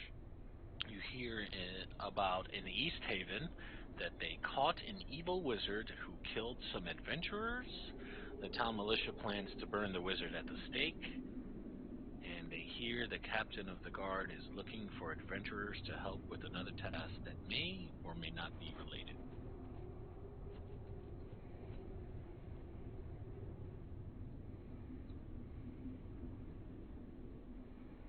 Okay. Anything else you want to do before you meet up with the party at dinner time? We're just meeting at the tavern, right? Yeah. Dinner and all that. Yeah, I'm gonna. Jazz. From there, I'm gonna go back to my room, and not so much of trancing, but I just kind of want to think on the fight between the wolf and the lich, and wondering about the dagger that was torn in the time rift. Okay. And that's what you do till then. Eric, what are you doing?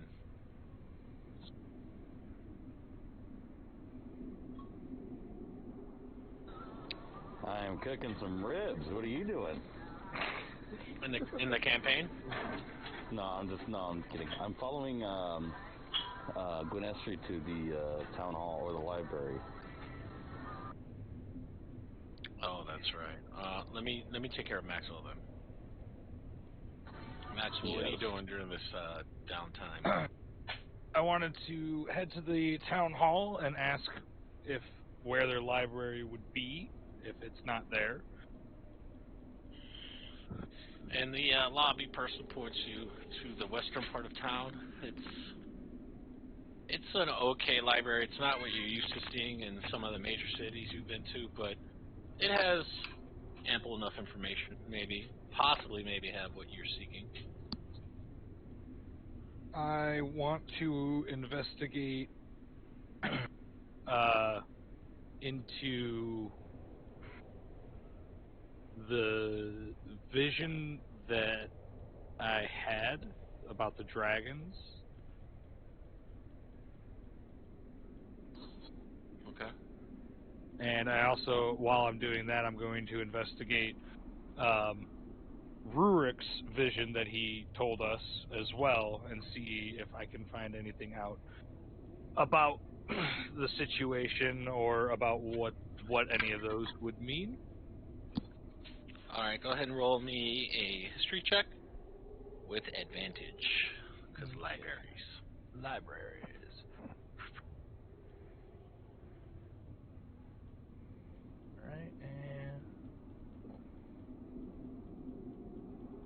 And you find some books speaking on dragons and history of the dragons. You find out, where is it? Basic things that you probably already knew about dragons. Dragons are one of the oldest species in the world. According to Rurik's dragon, he saw a red one, and you know that from your knowledge and reading that red dragons are the most covetous of the true dragons. Red dragons tirelessly seek to increase their treasure hoards. They are exceptionally vain, even for dragons. You know that its snout vents smoke at all times, its eyes dance with flame when it's angry, its wings are probably the longest of any of the chromatic dragons, and has molten lava orbs for eyeballs. They prefer mountainous terrains. They fly into destructive rages and act on impulse when angered, and they are probably the most ferocious and most vengeful of all the dragons. And you go to read on about the others and their little nuances, but what you find is anytime that the scriptures start talking about the Chromaticus Draconum septum, it starts off with the "ye be warned" kind of clause in the writing, and the page is torn and missing from the volumes on any information on that. In almost all the books related to dragons that mentions the Chromaticus Draconum septum, the information is missing.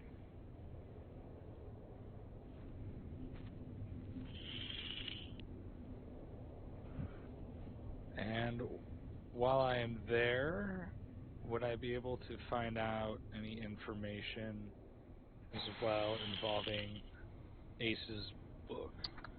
Which I happen to actually know what it is, but I wanted to delve into it. Yes, in the forbidden magics, not really forbidden, but frowned upon magics, you know, you find dunamancy and necromantic stuff, and liches and foul magics of Shadowfell and of the Feywild and magics of the Nine Hells and even the Celestial Plane.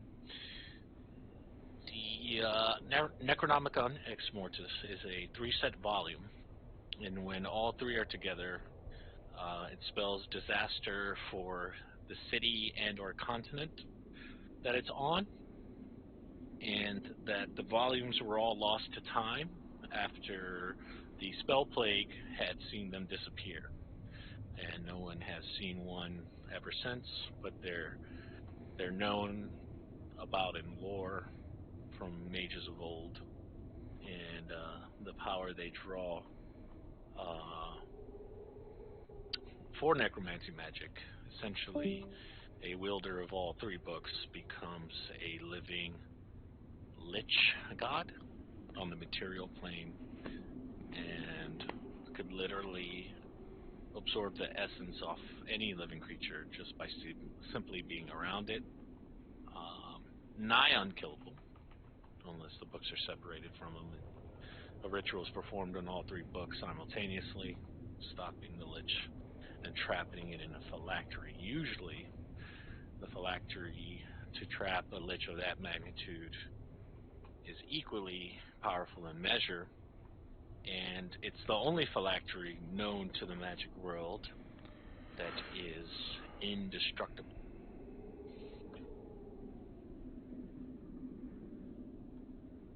But also lost to time. Okay.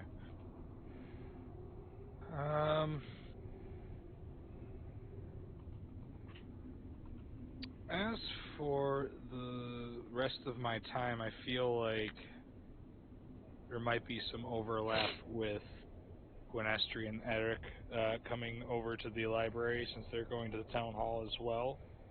So Yes. I want to make an assumption that they'd probably, in my reading, They're going to come in encounter between your me. reading of your necromancy and dragon stuff. So yeah, let them do their thing then, because I'll probably still be there. So if anything wants to happen while I'm there, just I'll be present, and then I'll Now probably you end up want to leaving hit with the them. library with us. Technically, I went there before you, and I did it for a reason. Yeah, and you guys arrive, and you see Maxwell fervently reading. He's got like 7 tomes open, some bibliographies, big chronological books open. And he's just fervently reading through them all excitedly when you enter, you and Eric. So I blatantly make a point to like make it look like I don't even notice he's there. And I am going to try and find a section to read up on my visions, specifically the one I had while I was dead.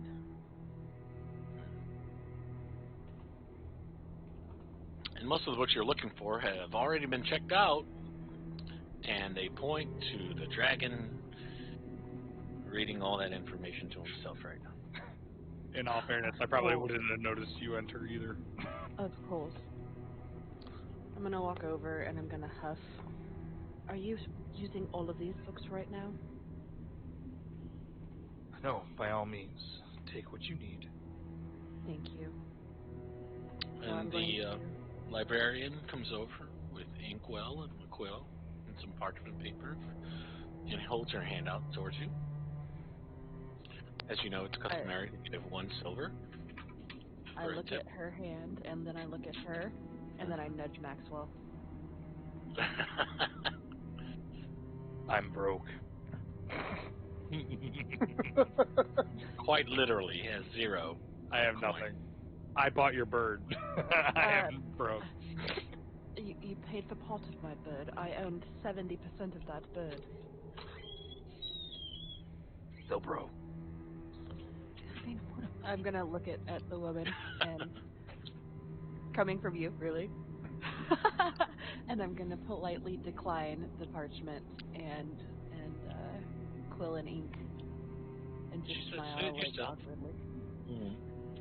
And then I'm gonna pull out my journal and my personal writing device, Mm. and I'm going to town. And you are going to town. What information are you looking for? I'm wanting to see if there is any kind of mention on the creature that I saw in my vision while I was dead, that had the it had this feathery cloak, the goat legs, the owl face. Anything about repeating or cycling cycles, specifically of plants, but also just in general. As your research continues, go ahead and roll me a history check with advantage. Because libraries. Because libraries. Books! Check them out!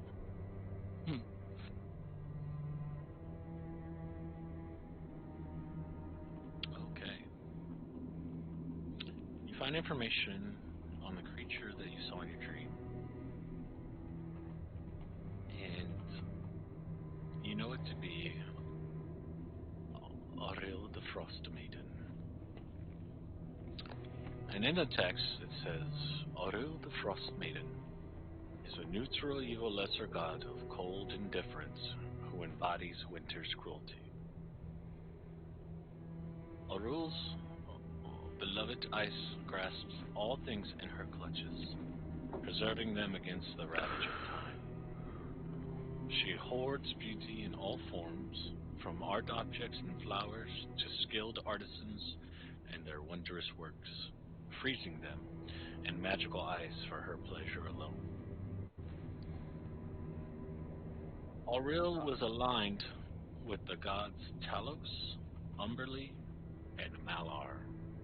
Together they wrought terrible destruction, inspiring fear that compelled tribute to hold their power at bay. Umberly, queen of the wrathful sea, grew to despise the enduring nature of the ice and snow Auril created. Umberly seethed when Auril's frigid cold transformed her chaotic, unpredictable tides into rigid, motionless sheets of ice. Umberlee brought Talos and Malar into an alliance against Auril, who retreated to the coldest corner of Toril to escape their fury. After a world-shaking event known as the Sundering, most of the gods withdrew from Toril, leaving mortals to govern their own fates without the gods meddling. The Frost Maiden could not stay away for long. And that's all you find. I am copying that into my journal, writing frivolously. And then I'm going to, like, poke Maxwell a little. I think we need to meet up with the rest of the party. I found something about my vision. Indeed. I'll put the books back and I'll be behind you. Is Eric still there? Yeah, he's just kind of sitting there, like, looking at the book, Yeah. smelling them. He's fiddling around with a book. Cowhide! Is he holding it up the right way? He's wondering where the pictures are at. Yeah. He accidentally tears off the spine of a book on accident and puts it back in the shelf to make it look as if undamaged. And then quiet of this library, you hear, and he kind of holds the book real tight, looks around, puts it back on the shelf. Do you have red fish, blue fish? One fish, two fish, red fish, blue fish. It's been banned. All signed out there. They're signed out to buy Garn. Eric, are you ready to go? As he's putting the book away, yes. I'm definitely ready to go. We must meet with the others, quickly. As they leave, there's one other thing I want to ask the librarian. Okay. So I'm going to walk up to the librarian and I will ask her if there are any greater sources of knowledge within 10 towns that might be, or larger libraries or scholars or anywhere that might have knowledge I seek. She tells you this is pretty much it for being so far north. This is the cream of the crop when it comes to 10 towns. I thank her kindly, and I will start heading. One last thing I guess I wanted to do as I was headed back to the Northlook was stop by Black Iron Blades, and I was going to see if I could sell that gem worth 50 gold pieces. And you can. And you Cool. will. And I am. All right, good. Now I have money. Yeah. Go ahead, put 50 gold. If only I had some money, fucking assholes. Put it in your inventory. Hey, Shouldn't William have stormed Maddox, off and he's the stole one who's fucking candles from the William damn Maddox, church. He's the one holding it all. Damn klepto. And then I will make my way back as well. Making my way downtown. Walking fast. Damn it, white people traps. So also, just to clarify, I have not shared the information that I wrote in the journal with Maxwell or Eric yet. I'm wanting to, like, tell the party as a whole. Alright, well, if that's what everyone... Eric, what are you doing on the downtime after your library escapade with Gwynestri and Maxwell? He heard Sitting me. in the car. The guy that comes running. Yeah, sorry, multitasking. Eric exits the library. Is he not walking with Maxwell and You are. Is there Gwynethry anything you wanted to to the do? Northwood? Yeah, you can. If that's all you want to do for the day. You're walking with Gwynestri. I'm still on my own, walking back. Okay, so wait, Maxwell's walking with Gwynestri then? No, you are. I'm I walking with stopped. Gwynestri. I was putting the tomes I used back.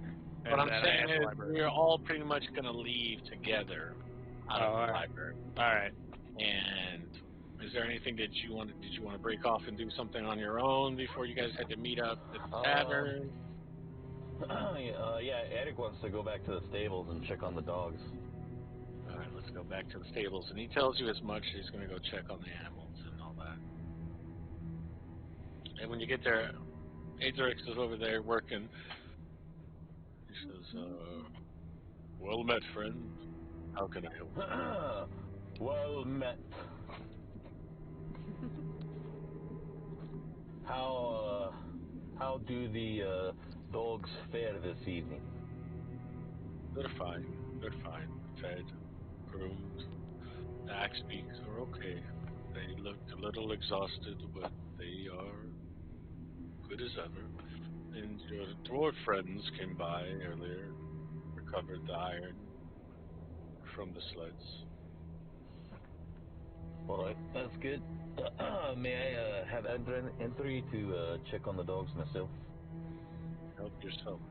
And he points to the kennel where your particular 6 dogs are being held. And they're all kind of just laying about, kind of just chilling until you walk up.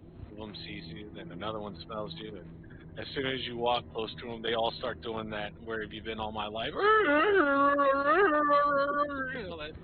Just really, really loud and stirring up the whole stable. They're all whining and jumping up and down feverishly, knowing that it's you. Then he goes and he pets them and checking on them, making sure that they're doing okay, and he's gonna end up, without even saying anything to Adrix, he's just gonna wave him off and exit the stables, and then head over to the North Look.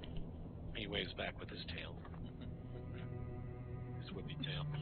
Shut the fuck up. You can start heading to the North Look? Yeah. Alrighty then.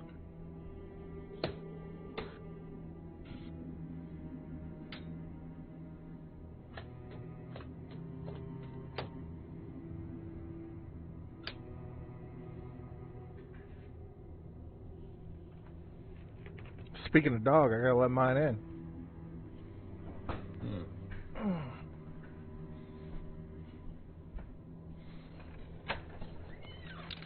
And now, into the future we go, and we get to the tavern, and it's filling up with more people, and is that thing playing? Yep, I hear it. Yes. Okay, there we go. Tonight must be a special occasion or something, because they now have a little band playing in the corner. Not the greatest music you've heard, but a welcome sound. Drowns out the wintry wind and howling snow in the background. And you all start meeting up at this long table that you had breakfast at, and you kind of nod to each other, and everyone starts gathering in the tavern. What do you guys do?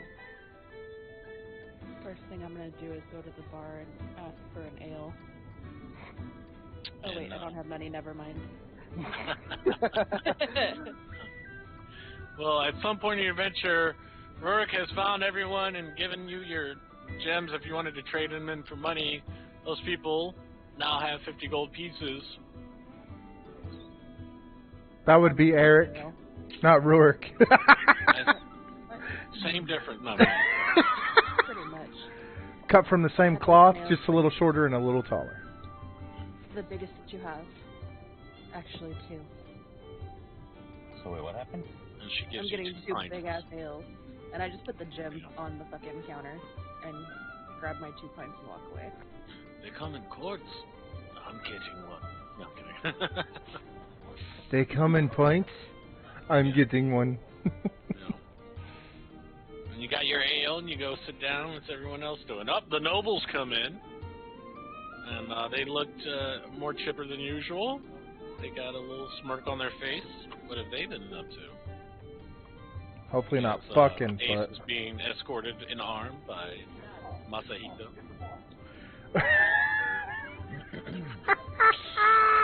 Something is wrong here. All right, and You're the one shipping them. I'm not. Fucking word. All right, go ahead. What are you guys doing? I chug one of the ales and wait for the rest of the party. I'm gonna grab, or what has she got to eat? Because I actually didn't eat breakfast, so I'm fucking starving. Books were more interesting. Well, tonight they're serving up bear. Fuck yeah! And this time ain't nobody stopping me from eating it. I didn't get my lamb last time. Nah, I'm gonna get an ale and some bears, some bear meat. Some bear meat? Some bear, whatever it is, I don't even give a shit. Fucking sauteed bear, fucking cooked in rice, I could give two shits less. Let's go. And when you get it, you're trying to restrain yourself, but the smell and the aroma of the food is unbearable, and you dig in. Fuck yes. Kage's gonna go up to the counter and off to the side, away, and drink and order an ale, down it, and then order another. And she swallows that thing again, has another one. What's everyone else doing? I'm going to drag my creation, and I'm going to leave the other creation in my backpack, but I'm going to drag my creation over to where Masahiko's sitting. Okay, and he comes over, and Rourke's carrying an unusually weird object covered in linen and you know, like hemp and twine, and has placed it in front of you, Masahiko. Good evening, Rourke. What brings you here tonight with this? Do I sense any distraught in his voice, like any feeling? I just want to make sure because of the situation that happened with him. Well, Did you forget about the one after that? So I'm gonna look at him and well, since to kind of honor our agreement between us, I made you something, and I'm gonna push it over to him. It is yours, friend.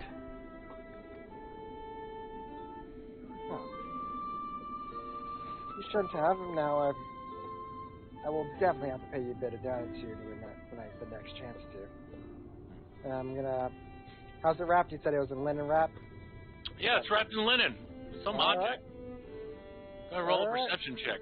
Let's roll a perception check. Holy fucking shit! This is to unwrap it properly. Yeah. Holy. Rolling at one, please. I You just don't know hope what the hell he it turns around and shells it. All right, let's unwrap this thing. I'm like a kid at freaking Christmas. And you pull out your knife and cut the hemp and twine, and you unravel it, and it's a Bukar! You want me to tell him what it is? yeah. It's I'm gonna tell you what Rourke's gonna. I'm gonna explain to you what Rourke would say. Yeah, Well, Yeah? well, I kind of noticed your writ of pedigree, so I made you a metal chair. And on the back, if you look, and I'm gonna point to it, is your house's emblem that represents you. And it's like shiny, it's polished, and it's got a nice cushion to sit on. Looks like something. It goes up about where the back of your head would be the top, so it's a very high back chair.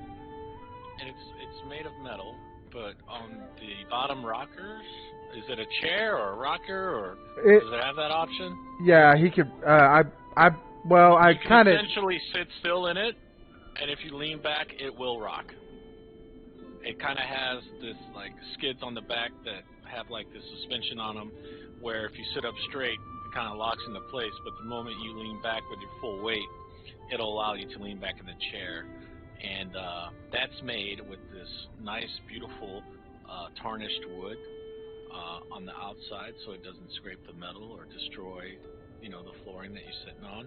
And in the important parts, there's wood and maybe some velvety cushion to match the color of your house and organization. And the headrest kind of looks plump. It's very regal and probably the most impressive chair you've ever seen or sat in your life. Yeah. We did butt heads, but you taught me quite a many things, and I cannot be. As you sit in your chair, you have +5 temporary HP. You know, Now, the real question is, how the hell are we going to drag this thing around? I didn't think that through when I made it. Foldable. May, I got an idea. Maybe we just tie a dog onto it and we lock it into sleds and you can just ride around like some type of roadie or something. Now we're talking. oh, that is a wonderful idea. You know, for that, your drink's on me tonight. Hey, What? look at that. Well, that's great, but still wouldn't pay for it. Just so you know. Just so I know. He's really excited. Yeah, I know he is. I'm just telling him. Even though he's paid for the drinks, I still paid more for the chair. Don't worry. Piece of his soul. But- No, I'm kidding. But I hope maybe I empty your pockets a little bit because I know for a fact that I can drink a lot. Now, maybe not as much as Koge over there. And I'm going to look at her as I do this. As she... Hey, she did it again! All the guys around her just kind of like open mouth, just like, what the fuck? And then I got to talk to somebody else, and I'm going to walk over to Gornestri. Yeah, it's okay. She just took a ale to the face. Yeah. She's not holding it as well as Kage. Sir, words might be slurred a little bit. And I'm going to pull the other thing out of my backpack. Uh-oh. That's called indecent exposure. Yeah, not that. Wrong thing. And I'm gonna That's out of his fanny pack. and I'm gonna hand her the other thing I had made, wrapped in linen and twine. And he hands you this wax parchment papered bundle with a little bow on top. What do you do? I'm holding it in both. How big is it, first of all? It's about a foot wide, Okay, so I'm holding it in both hands, palms up. maybe almost a foot and a half wide on all ends, perfectly square, So and I'm holding soft to it the in- touch. So I'm holding it in my hands, both hands palm up, and I'm trying to like hold myself up, but I'm wobbly. What is this? Well, you gotta open it to see. Why? And I'm You- gonna set it down and start gingerly opening it, like And you pull way the bow. slower than I have any right to. Yeah. And he's just kind of looking at you excitedly as you're pulling the string off, and as you open it, it looks like the dress you were wearing the night before. But it's green with gold trim, has handcrafted embroidery of leaves and branches adorned in the gold stitching, with the flower that you were wearing stitched into the gold on the chest and mimicked in the color of the stitching is the flower in its full bloom, and it's really beautiful. It's beautiful. You made this for me? Just remember your clothing got destroyed when the No, Yeah, I you know, still haven't I know, repaired I them. know. I did. I know that. I'm going Sorry. into all Sorry. that. Well, you look rough for wear when you came to, and you looked like you were not happy with the appearance of your current clothing. So I Did you took say it. rough or bear? No, rough for Rough for wear. wear. No, fuck. Oh, God, that would have been a fucking pun. All right, And I'm gonna like chuckle and say, "You mean what's left of it?" yeah. Try to. Now I'm gonna tell you a little secret about ale. When you drink too much, sometimes your clothes fall off by themselves. So you might want to watch how much you drink. But they're still on. Right now, Not for long, but though. I'm gonna go change, and I stand up and I like throw my arms around him and I hug him. Oh, And I turn back to the top warm table, hug, man. and I finish the rest of my second. I don't know what to think. I'm gonna look and all bewildered because this is It's weird. mostly cleavage because you're so short. you're welcome. Yeah, you And got I'm gonna like motorboated, stumble to the restroom. and she runs That's off. That's his second motorboat this game. Yep. That- She's gonna run off to her quarters in the inn because there are no public restrooms in the bar. They usually And I'm just not- go outside. Yeah. Well, I'm not drunk enough to think it's okay to just change in the middle of the room yet. That's a good Maybe the thing. next day. Yeah. So I'm gonna go change. And then while I'm in there, I remember, because I'm setting all of my possessions down, and I see my journal, and I remember, oh shit, I have to tell the party something. So I'm gonna change and come back out and see if the whole party is there. And when she comes back out, Maxwell's going to say, and hopefully everybody's got their ale. I need I don't- to have a use. I don't normally do this. I don't have very many friends. But Neither do I. last night, we almost lost somebody. And tonight, she's with us. And dressed really good, Cheers. if I might add. I smile and just wave to everybody. So a toast to Rurik, who spent tireless hours on her. I'd do the same for you if you killed yourself. And a toast to Quinestri for making it through. And she's wearing it. She's got her flower in her hair, and she looks very pretty. And I do like a 360 spin for everybody with my arms out. Feeling beautiful. Is everybody there now? We never Well, left. Alec's Is everyone back at the table cooking yet? ribs. So Yeah. Okay. I love you. It is there, right next to Maxwell. Or not Maxwell, Masahika. Well, once Eric's here, I wanted to share some information with you about the vision I had when I was dead. Is Eric here? I think he's cooking ribs. Behind the bar. Sweet. I said you had a vision when you were dead. Yes. Well, I didn't realize I was dead at the time. I have a situation I am dealing with right now, and then I'm going to disappear. So give me like 5 minutes. Take a break? Should be fine. He's behind the bar cooking ribs, right? No, he said situation this time, so Oh, okay. take a break for a minute or so, BB?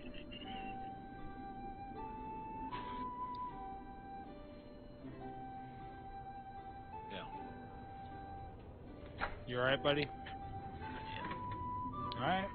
Which buddy?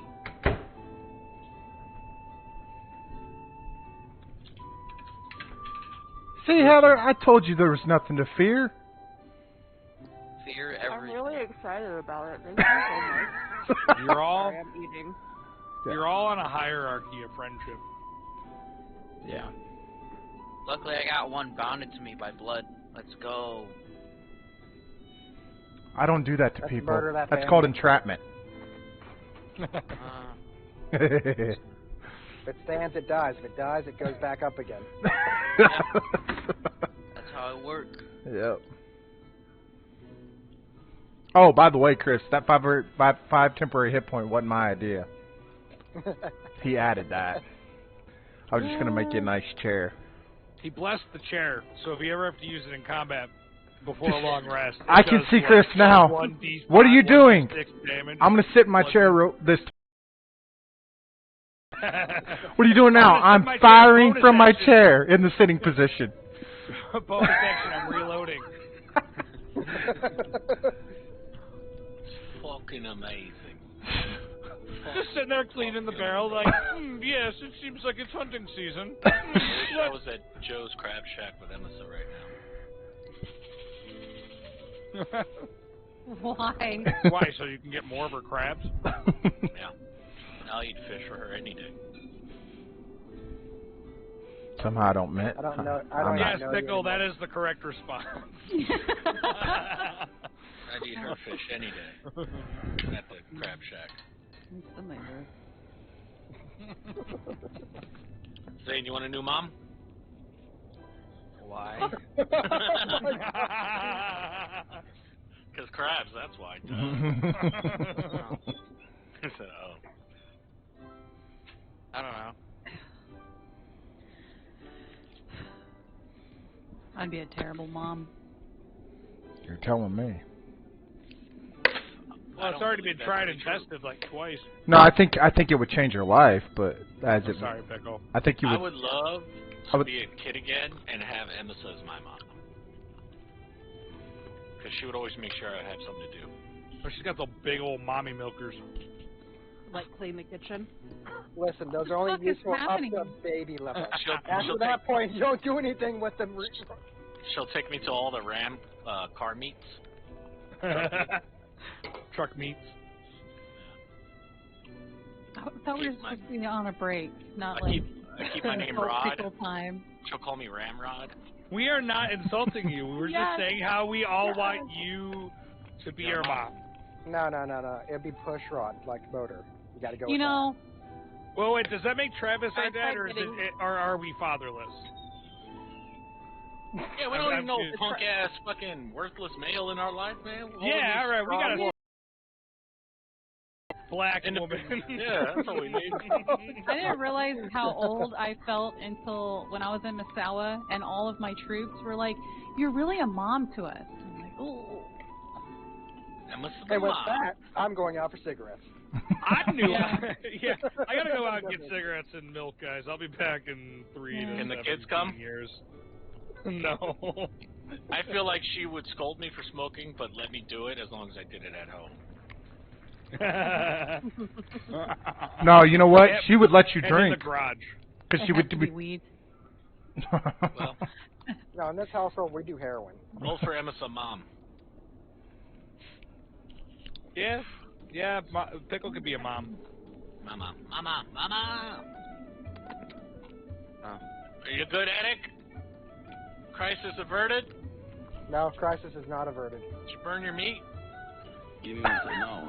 Give me one Have you second, not please. nuked California yet? Like, just end it all for Fucking him. damn it.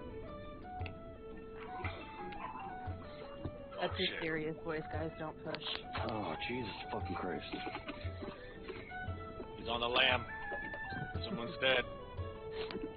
Every disaster hits California is God saying it shouldn't Yeah, exist. you know, it never fails. I try to do my thing. Well, I need to just escape and Like, come home. disappear. Yeah, like go home. Well, just tell your brother that you need to go out for smokes and milk. Tell him Emma is your mom. She'll understand. No, we write to a slip to go home, and then we'll say we're going to the doctor's office, but really I just take you out of work and we go to McDonald's. Yeah, I'm about to vanish here in a second. Well, hurry, Pickle, we got an interesting Pickle, I topic. can't believe it. We actually have something in common because my mom did that to me too. I think it was a It was a poor thing, I think. yeah. I always got. Back when McDonald's was actually McDonald's prices and not Yeah. like $20 for a combo. Yeah. My friend's rapper. God damn, what combo you getting? Like the I fucking always- 5 Big Mac combo with at least 3 There's always large that buns? piece of cheese from their burgers on the that wrapper. just sucks. Yeah, Just that's take true. a clump and eat it. I always got asked, like, do you want to go back to school or do you want to, like, stay home? And I'm like, Mom, why would you ever ask that? Of course I would stay home. The fuck's education? Like, it's 11 o'clock. Price is Right is on. You ain't lying, dude. Price is Right, that shitty golden rough-looking couch, and soap operas. Yeah, dude. Days of our lives, done. Dude, I'm not even gonna lie. The last time I seriously had the flu, all I remember was turning on like TV Land, and it was nothing but 8 hours straight of the Addams Family. And I think for 2 months, the Addams Family theme was stuck in my head because I decided to pass out listening to it. My mom said, she goes, "Yeah, you were sleeping and whistling the theme every time it played." Hey, Heather, did you know your camera's pointed at the ceiling? I'm Yeah, assuming I that's don't feel an that aesthetic great, choice. so I'm laying down at right now. Oh, okay. I'm not feeling that great. I want to be honest. You got some. I've been looking at that picture for a while, and I'm trying to figure out if that's like an island with some seas, or like Which a one? sea. It's, The one it's picture on her more of wall. like a, It's the dream it's catcher. more of like a geode, but up No, on no, the no, ceiling, I'm yeah, feeling but I know the Dreamcatcher. Yeah, the canvas is more of like a geode effect. Oh, all right, cool. I like it. Yeah. Then now my head feel wide. Well, I know your aesthetic is more pyramid style, so I know what I'm getting at. There's a dead horse again. You know what? Yeah. I'm- Well, by the surprised way- he's still by talking the shit way- after I sent him my my It looks square like report rain of my is income happening last right year. now. By the way, It does. Stop rubbing one out on us. The fuck? Hey, BB, by the in my butt. Listen, if you're gonna Scratch do my it, hair. hold the fuck It's out, let us all watch. BB, by the way, that detail you left out, it had RP value behind it, but I'm glad you left it out. Did I leave that? Look on the shoulder. I read everything you sent me. No, you didn't. Oh, that's a good thing you didn't. That would have been sour. I think. Good call, Rob. Yeah. I accidentally left out a detail that may have What insulted is you. it? Polar bears Was on the it- sleeve. Oh god, I was gonna Well, say it. she's feeling pretty tipsy, so she thinks it's awesome. Because she's like, oh, Heather, if I was love still polar home- bears. I would have sent you a get well, or I would have sent you a sorry for your loss card. No, what? Because there's no way I can M&Ms send is it. back. I'm about to Oh, drive to your yeah. hotel and throw yogurt at you. Time to disappear. I hate yogurt. I know. I Strawberry. know, vanish. Are you vanishing from us or for them? Don't ask Hold on. questions. He needs cigarettes. And milk. And cookies. I cooked, And lottery I cooked tickets. Ribs. I cooked ribs and mac and cheese and I disappeared. Guys, I'll be I right love that back. you have like a troop of grown-ass men, and you were the only one that figure it took out. I know. If Daniel you can't figure it out, Camp then, Bomb. He's got the Rodriguez situation. Literally nothing happens unless you're fucking involved. oh, it's great. Well, on the bright side, at least you're a dependable male. Hmm? And you're not a basic beta bitch. Listen, just send a couple shock charges into the San Andreas Fault and get rid of California once and You for all. want some great Yeah. value, low-fat fucking vanilla coming at your face on the stuff? Is that my yogurt? was. What do you Something- mean? I'm not in there. Hold on. That's clearly your father's It's gone. yogurt. It's gone now. Some ghost event just happened and it got taken out of my hand. Go get a spoon. Eat it with a spoon. Off of her My face. yogurt. I'll counter you with some yogurt Sweet. That's that Showbon crap. Oh, with a shit in it. Yeah. So like a tiny Lunchable you take to school. It's a fucking middle-aged white woman's Lunchable. You're right. Where's your wine at? Where's your wine at? Look, she's going to get her wine. It's actually the Don't Capri have any Sun pouch alcohol. that comes with Now it. it's gonna be a Slurpee straw one because it has to go with the Lunchable theme. A spiral one with red, like a barbershop bowl. I believe she only has box wine. I think that attacks me more because I am now a middle-aged white woman. And you know what, All right. Heather? Heather, you good? Did you make the great escape? yeah, I've disappeared forever. From Yeah. He's that. actually heading home right now. Yeah. Okay, so everyone's got My the doorknobs don't come off. everyone's sitting at the desk, and Masahiko's on the end with his new chair, feeling himself right now. And We just had a toast. And Gwynestree's wearing her nice, beautiful dress that was handcrafted and given to her by Rurik, and now she has asked for the attention of all of you.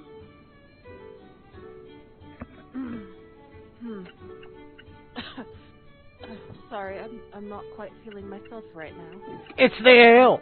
It's the ale or the eyeballs this morning, but my stomach's not feeling quite right. Oh, let me get this for you real quick. Let me change the... That combination of food and drink may cause you to shit your brains out. I guess it's it's a good thing I'm no longer wearing pants. That is true. Looks like the color might go from green to brown.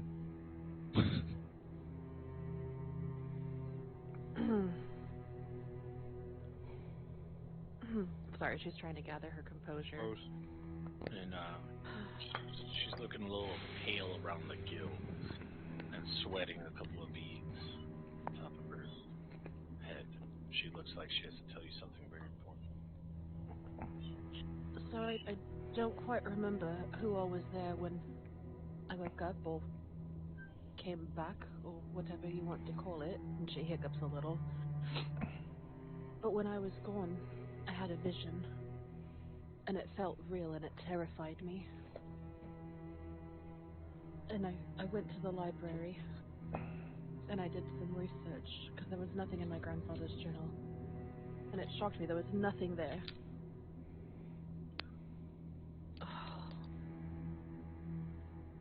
I saw the Frost Maiden in my vision. And she essentially told me that I had opened something. Something wicked is coming. And I don't know if we can stop it.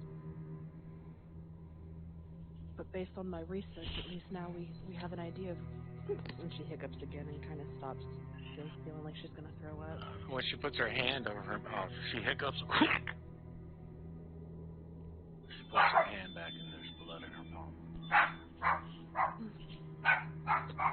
And this look of Total panic. total panic is in her eyes.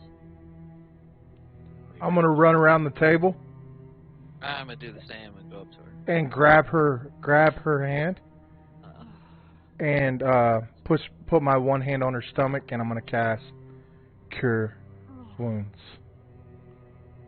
As the radiance blows, it seems to make things worse. She collapses and kind of starts gurgling at the mouth as blood is pouring out of her mouth. Pouring out of her mouth. Kind of choking on you right now. Oh, it hurts. What's happening? Can I do a medicine check? Go ahead. See if I can understand. Yeah, I'm going to put my hand on her hand and put my other hand on her stomach. 19. She starts trying to push her hands away. She's trying to tear at the dress to get it off. Yeah, you can do an insight check. And she's gurgling. And she goes, makes this terrible, deep, guttural sound. And her eyes start changing to a very dark, dark blue. And her left arm just kind of grows into this monstrous limb as it makes a snapping sound in the muscle and tissue, and it looks like a clawed paw. And she starts transforming into her wild shape.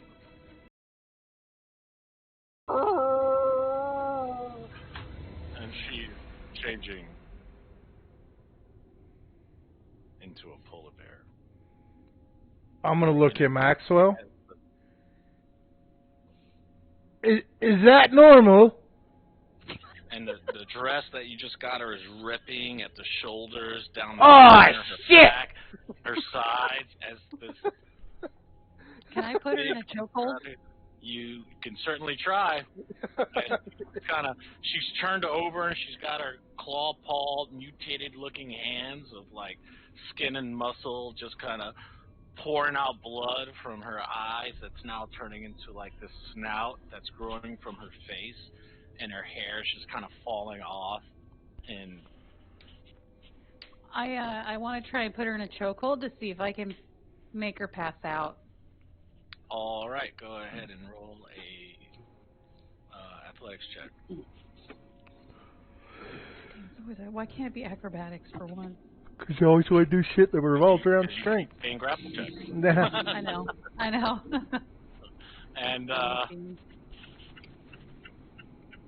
yeah, as you try to get on her, you feel this pawed arm just kind of, and you go flying like 10 feet into like some bystanders. Everyone just kind of stopped drinking, and the music stops, and everyone's like, "What the fuck is happening here?" And you know, her back end starts growing, and she's growing monstrous, and but instead of fur growing on the muscle tissue, it's kind of deteriorating and turning into like skeletal in some parts, where you can see her forearm down to the bone. Everybody roll initiative. Time to kill Ganesh. Is this making like a horrific sounds that this is happening to? Yeah, it's making this nasty gurgling sounds, and you hear just this ephemeral sound through the air. She's mine. And everyone's just kind of like, whoa, what? Who the fuck said that kind of thing? And let me grab this.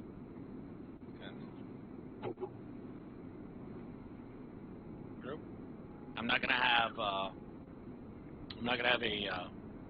map for this. This is all theater of the mind.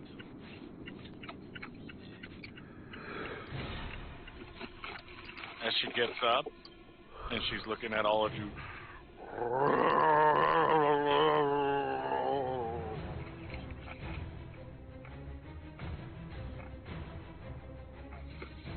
Eric has to roll initiative.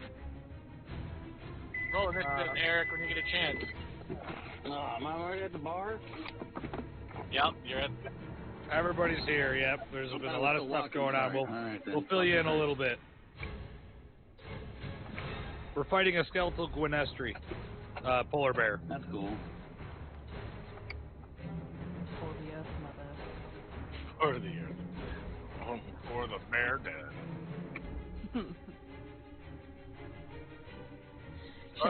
Bear's okay. What do you want to do? Okay. I'm gonna look at So want to do that insight check, Kage? See if she Yeah. tells it. She turned into a bear. It was more of wanting to know what's going on. Well, I'm about to find out. Right? I'm going to look at Masahiko, Kage, and Eric, and I'm gonna say Etrun Nadram Damart, and I'm gonna cast Bless on them. You go ahead, target them and Yep. cast the bless. Yes, sir. Alright. Open. Boom. Boom. Boom. Did it take on all of them? Okay, Eric, Masahiko, Kage. Boom. Yeah, Masahiko. Eric has it, Masahiko has it, and Kage has it. Yep, that's who. I can't do it unless I cast it. Second level or higher, it's for 6 people. When you see Roy raise up his warhammer and say these words really quickly, he's kind of upset that he was just talking to this druid and she wild shaped on him, but it looks very unnatural and painful, and that dress that he had made for her just kind of pisses him off, and it's all torn to shreds now.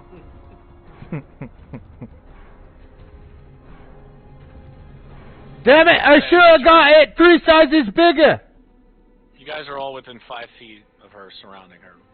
Okay, so if you wanted to know spatially where you're at.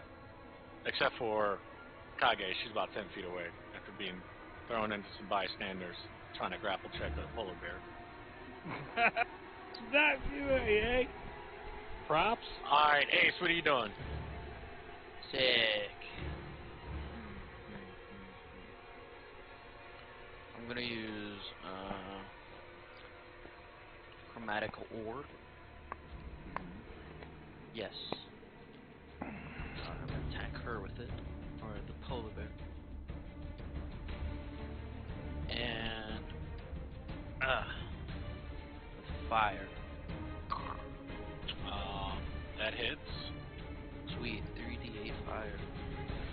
You chose fire? Yep. Oh, wow. And the 4-inch spear of energy that you launch at it kind of explodes, and she takes 5 points of damage. And the bear seems unfazed by it, still kind of finishing the transformation process up, as her hindquarters are matching her weight and size of her front end. Ends your turn, Eric. What are you doing? Eric's gonna drop his mead and race over to Gwyneth's. He's gonna put his hands out and he's gonna say, "No, stop!" And he's gonna try to, I don't know, I guess calm her down or tame on her. Alrighty then, go ahead.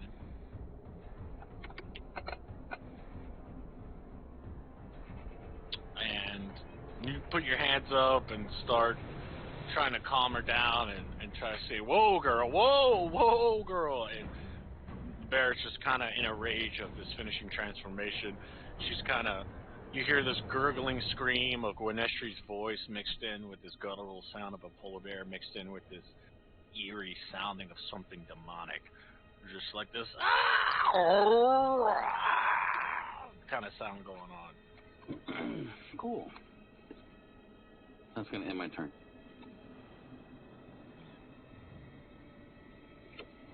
Ends your turn, Masahiko. Okay, we're gonna. Oh shit! I have let's see how many feet. I should have 40 feet of rope left. Well, we're gonna go back to the answer of trying to stop her from going on a rampage. I'm gonna burn my inspiration on this one also. And we're gonna try. We're gonna kind of loop the rope to a point where I can try to bind both the giant bear arms and hope to God I don't get mauled to death. Okay, so you're gonna lasso it or tie it around, get closer face into it? I'm gonna try to basically I'm trying to double knot to where I can basically pull the rope out the moment I get it over the arms as quick as I can. Okay, so when you say over the arms, you want it to be...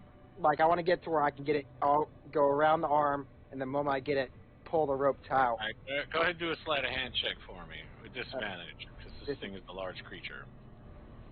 Wouldn't it be, even with burnt inspiration? It'll be regular advantage. It'll cancel out the disadvantage. Okay, It'll be just regular roll, sleight of hand. Alright, let's hope to God. Oh, that's not good. And it's impossible at the rate that she's growing and the size that she's getting to. It looks like she's about to surpass what a regular polar bear size is.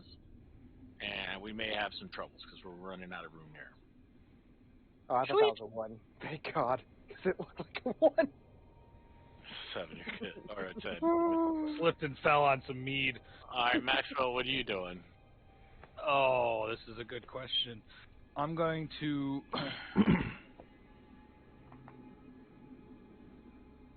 see. I'm going to shout at her. I'm going to say, Gwynestri, you need to stop. You need to fight it. Remember your grandfather. And she turns to you when you say that, and in between this like demonic and gurgling bear sound, you help me. We need to help her. No. And then right after that, roll a perception check. Ain't you, Captain Morbius? I'm not sure, guys. I think we need to help her. Yeah. And what you heard was not help me. What you heard was, kill me.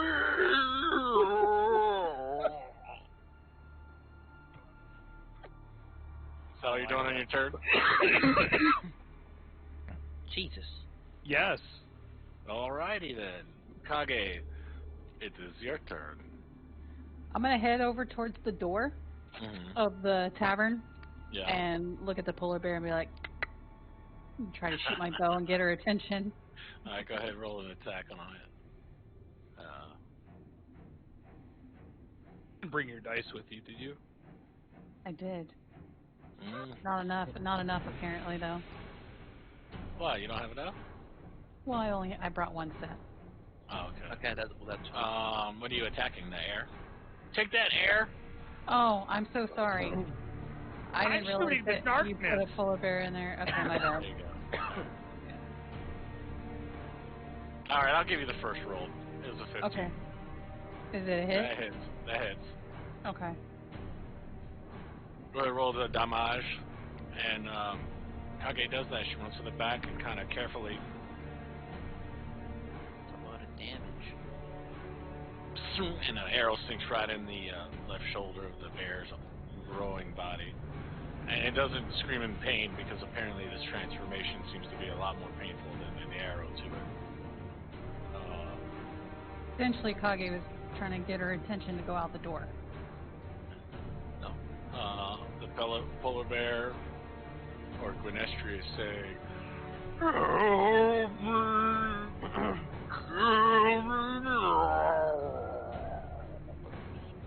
Transformation is completing.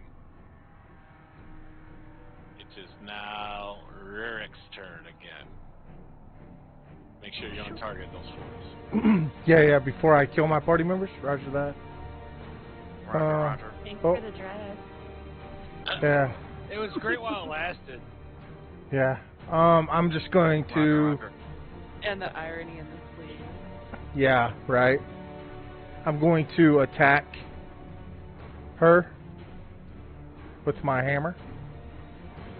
So, incoming. Oh, it's up here. Okay, there we go. Roger.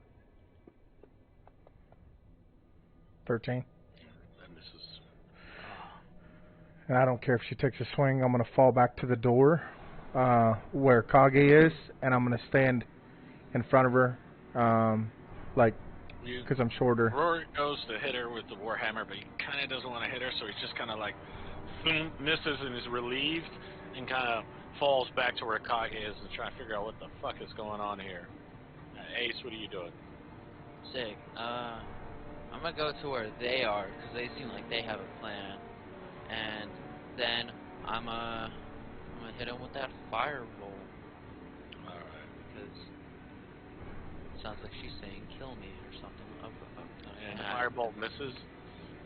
And Agatha says, "What are you crazy? Gonna burn down the shop?" My bad. As by the way, the patrons are all backed up into walls and corners. Some of them are still drinking. They're like, what the fuck is happening here? Not enough ale. Didn't know they were going to dinner and a movie. Yeah. Everyone roll a perception check.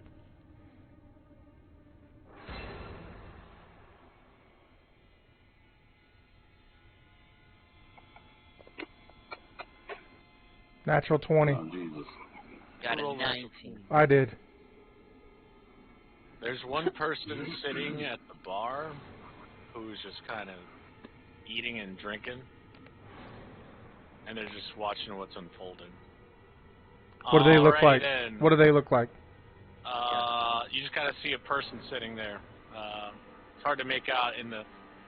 It caught your attention, not detail-wise, but just the fact that somebody's sitting there. Just everyone's against the wall and away from this shit, and there's just one. Can I say something to Kage after I notice it? Yeah. Why is that person not scared? Kill him. And I point to the person. Okay. Eric, your turn. So Eric's still kind of confused and yelling, "Stop! What's happening?" And he's gonna still try to calm her down with animal handling.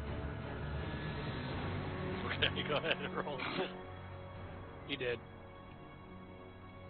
The bear looks at you, but instead of the guttural scream and crying and kill me stuff, it's just.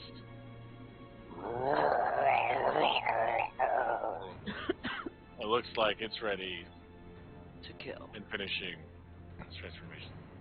Masahiko, Alright then. Did I you notice want to this move person? anywhere? Nope. Even. If you Damn. didn't roll on that 20, I don't want to hear it. Okay. I just wanted to check. Okay.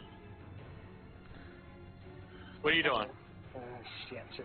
You better not let him break that fucking chair.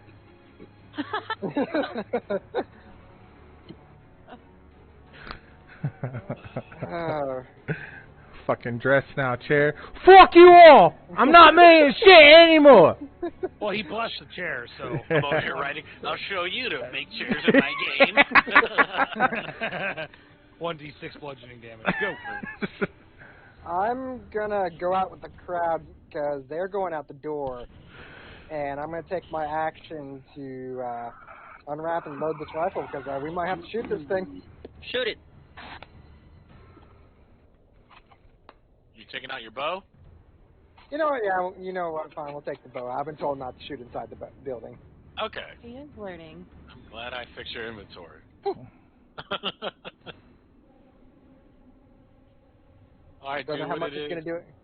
Not sure how much Alright. it's gonna do against a skeleton, but hey, fuck it, let's go. You never know. Well, he didn't say it was completely skeleton. He said it was some parts of it were skeleton.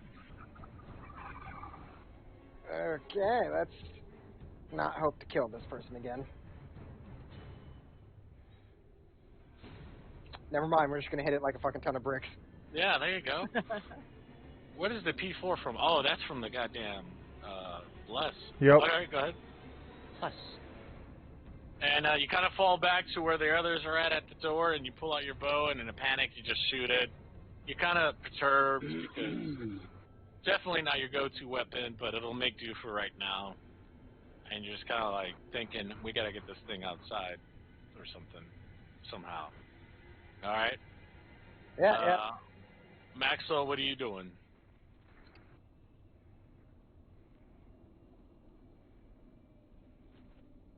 Nice. There's a lot of avenues, so I'm debating. I'm gonna run over to the door. I'm gonna shout at the bear one more time, and I'm gonna say,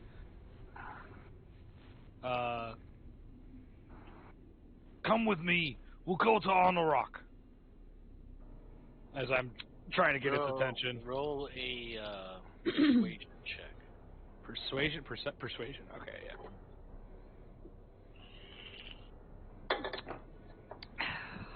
Gwynestry. You?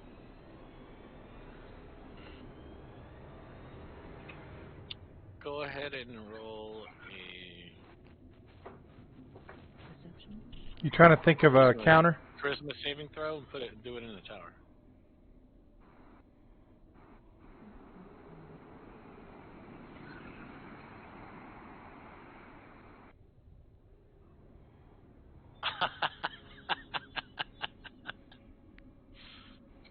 Okay.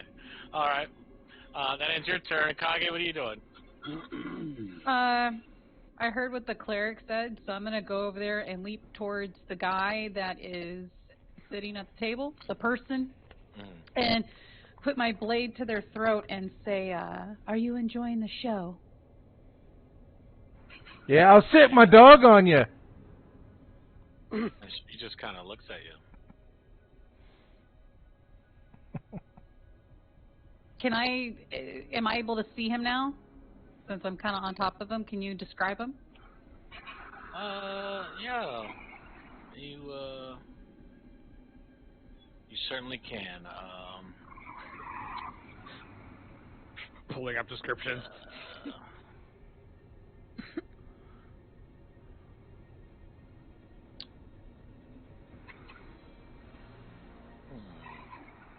One second. Oh, he's thinking of something good when he takes this long. It's not some just... I know, I don't Right like it, time, because then yeah. it makes it where I don't know what to do. Yeah. And you hear this person say,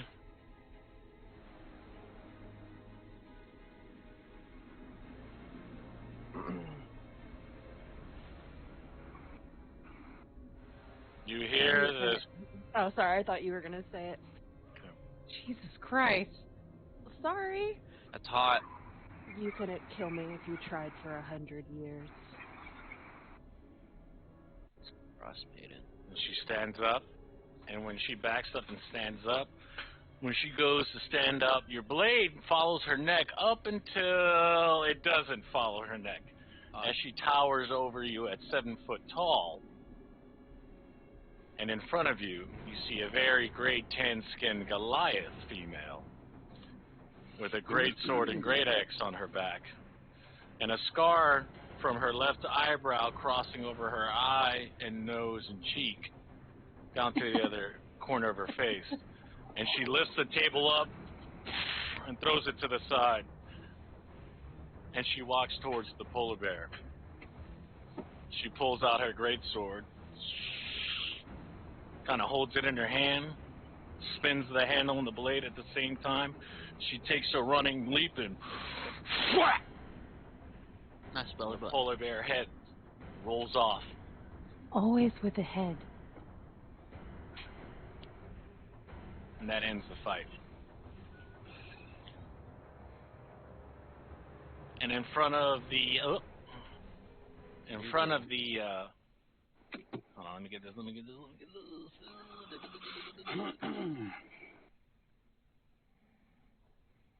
Sorry, I missed the cue. I was watching everybody's faces. And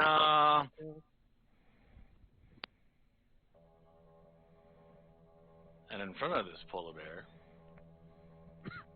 you see a 7'5", hat-shaped head with long dark hair, bits of color throughout the hair, pink eyes, solid build. She's not super feminine, but still very clearly feminine.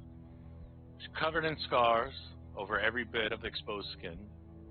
Some scars are more prominent than others on her. The most noticeable of the scars is the one I described, where it starts from her left eyebrow down to the right side of her chin. Her clothing is black with little leather straps, the brown brassiere and black trim, and she has tribal markings all over her abdomen and chest, with a bear paw over her left cleavage, and she has these markings, almost look like lightning crackling across her cheek and forehead, and her hair shaved on the side and combed over to the right, with pink eyes, lightly colored pink and black hair. She wears a brown leather belt with a golden buckle, which holsters her hand axes. She has her great sword in her hand just to the side and her great axe on her back. She has a cuff bracelet on her right wrist, a pierced nose with multiple piercings, and she has a pierced eyebrow that connects to her left ear. And in front of you,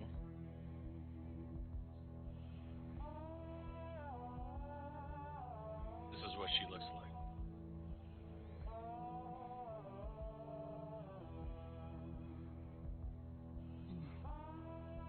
Let me pull this up real quick.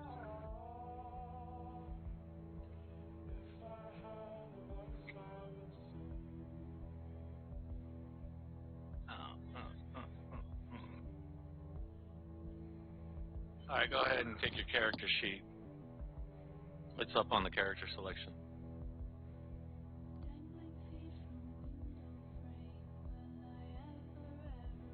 Thank you. You're welcome. Oh, sorry, do it again. Go back My in. thing just restarted. Yeah, my bad.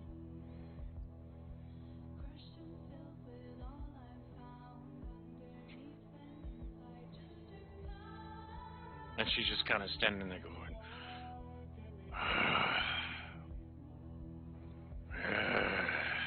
with a smile on her face. Is there an ale on the table next to me or in the close to Yeah, there's a couple of ales left on the table from where all this ruckus was happening. By the way, the skeletal polar bear is just kind of fallen over and collapsed and just flowing blood out of the neck. Does the bear have a flower? Sweet.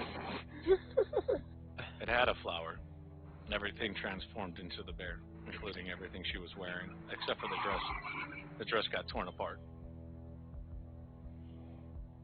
Oh. That was the saddest thing I've ever seen.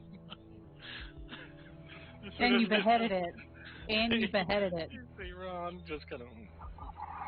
Don't worry, Ron. I'll pay you 100 gold. I was dying. I'm sorry, Ron. Are you back in? I want Grenestri back. I don't want your gold. What'd you say? I want my druid. No, Spell. It's suffering right now.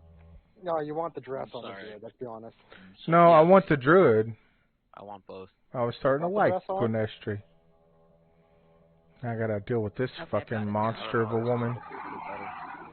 That sounds familiar when she lost her adopted dad. Yeah. Funny how the Yeah. stories go. Yep. Oh, there she is. Yeah, I'm back. And she turns around to you all and says that her name is... Denali. As I'm chugging the rest of the ale.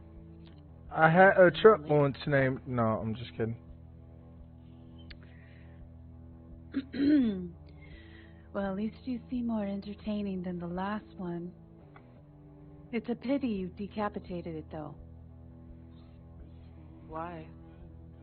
It probably would have killed all of you. Could have killed it in other manners. Now I it's didn't of no see you use doing to that. me. Better luck next time. It's not my You place. shoot the next one. I'm not here to kill. I'm just here to watch.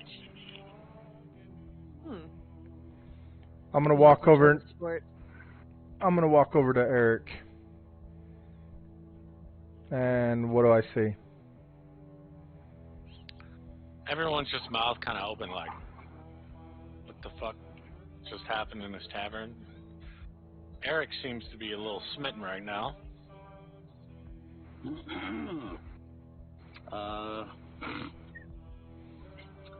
Actually, no, Eric's conflicted.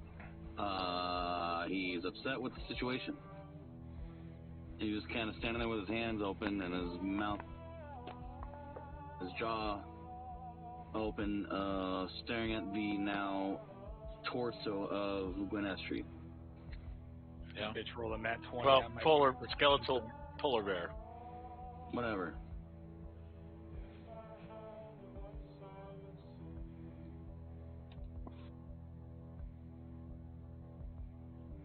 I'm Is gonna. there anyone behind the bar, or is it empty except for the party?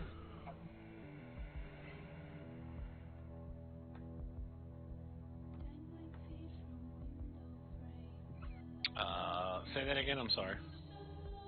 Is there anybody behind the bar, or is everybody outside? Most everybody didn't leave. Everybody just kind of stood up and took like defensive positions. As soon as it started, everyone was just watching this transformation unfold, and everyone didn't really know what was happening.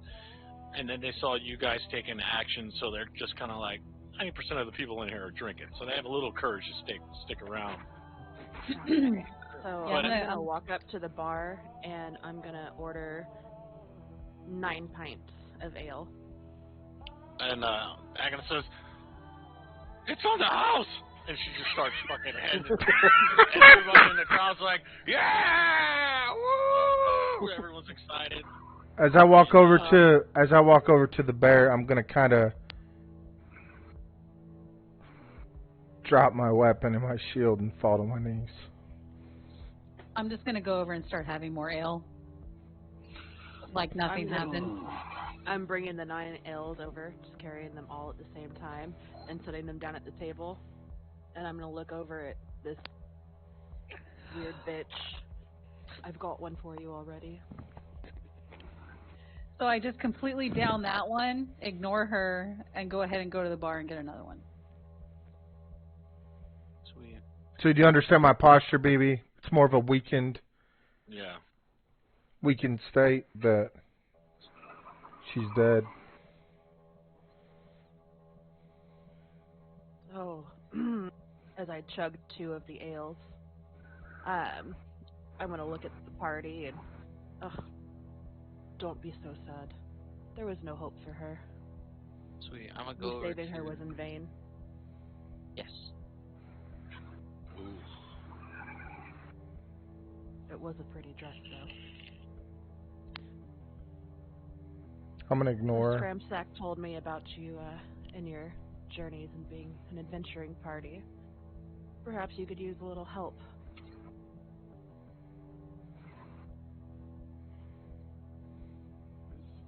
I'm gonna throw my bow into my back and, like, if I grab another arrow, put it back in the quiver.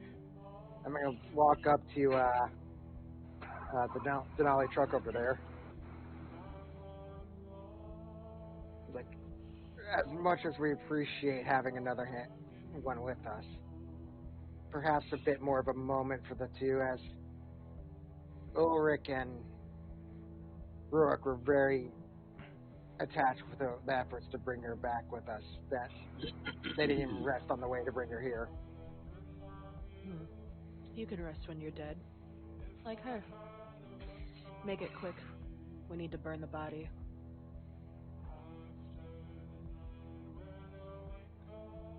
I trust that Rourke would do the proper rites.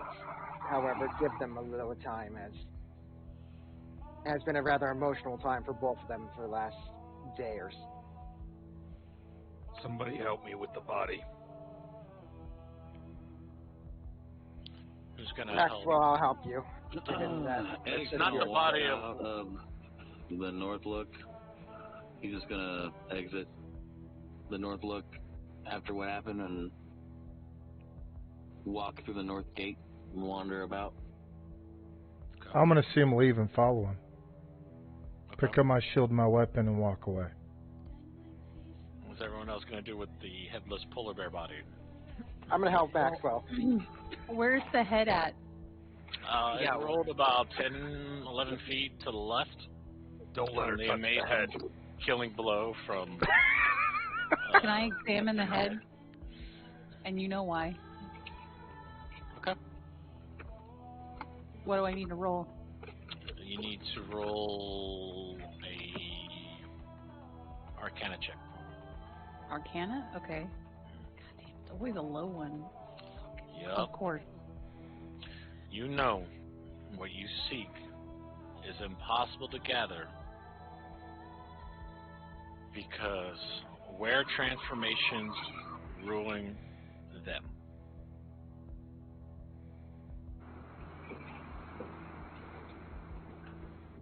Okay. Denali was the name. Yes. You have the right of it. We did our best, and I can mourn later. But an undead being such as that, we must get rid of. I'm gonna pat him on the back. There we Not go. in town, of course. So somebody else will help me take it out the North Gate. We can do proper rites there. I can carry her for you if you'd like. Oh, sadly, Oh, lost the don't cleric. think me so weak. But of course, I'll take the help. And then Masahiko, if you could grab the head.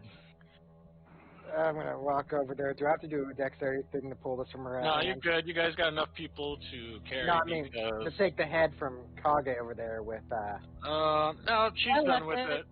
She Yeah. left it. shoot the food on the ground. She got mad. I'm assuming nothing survived any of this. So. Fucking planted. No. The form is the form that it's in. Correct. Sick. Gonna go over there and kind of grudgingly grab this head. And, how big is this head about? It's about the size of a goblin. Oh, So fuck. it's a good 30, 40 pounds. Okay, I got a two-hand carry of this thing, okay.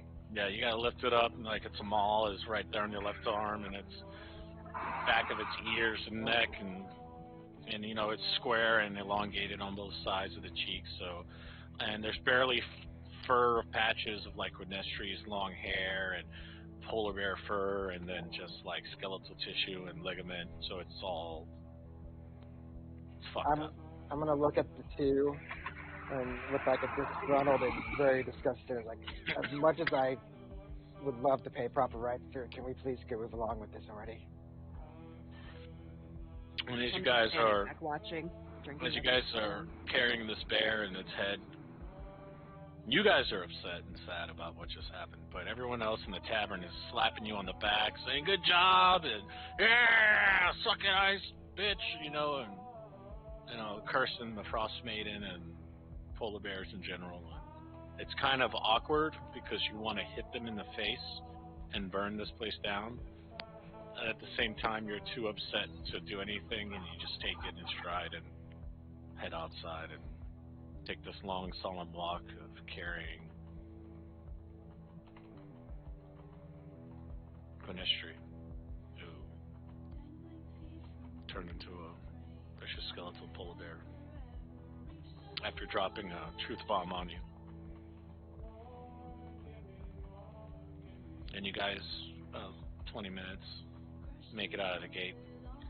And Denali is following behind you, drinking her ale.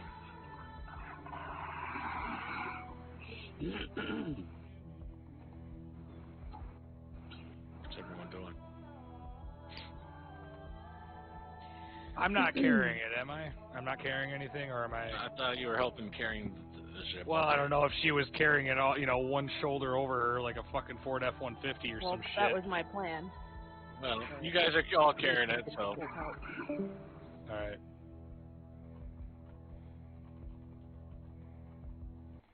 What's everyone else doing? Sweet. I'm gonna go talk to. I'm gonna wait till Eric stops moving. I'm following him wherever he goes. Yeah, so Eddie probably walked, I'd say, we'll say 300 feet past the north gate. He finally comes to a stop off of the side of the north gate trail there. Yeah. And he just stops abruptly and crosses his arms and feels the cold wind on his face. He closes his eyes and a prayer to himself and to his God. Takes about, I don't know, a minute or two.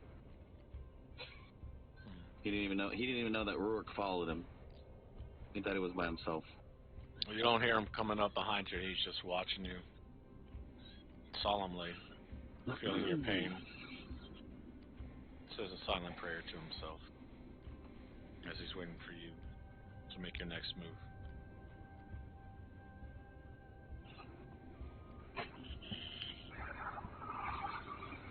And then Eric kind of pulls his head back down and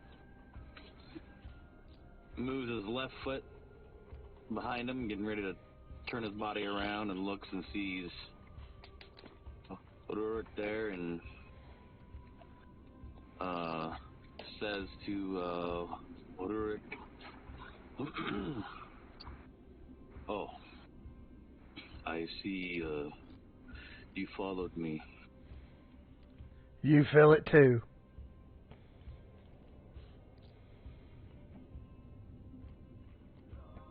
Feel what exactly?" Pain. That stupid ice bitch.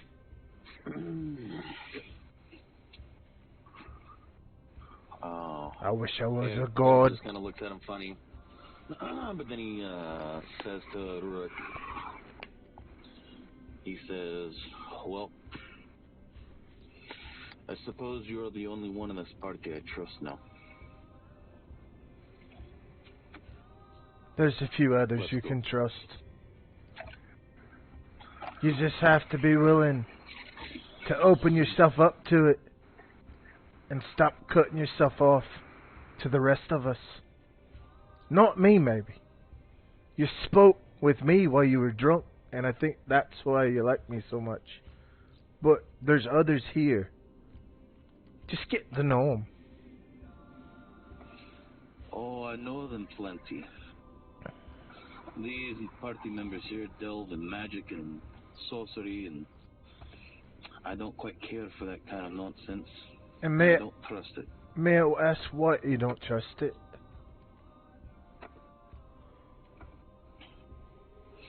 You're asking me what I don't trust about it?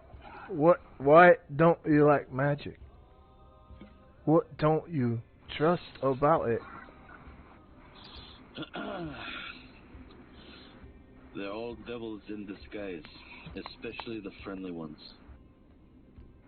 Listen, Rurik, I came up here to do one thing. I anticipate to see you through it with whatever quest you might be on yourself. But I think I've learned a lesson today that I learned long ago and forgot. I should not bring myself so close to other members, for they might be dead within the next minute. If you always feel that way, you'll always be alone. Me being alone has got me through life. In the high forest fighting orcs by myself, while my tribesmen died. I made it this far alone. I think I'll be alright. That group in there, they need our help. And if we can't help them, who will?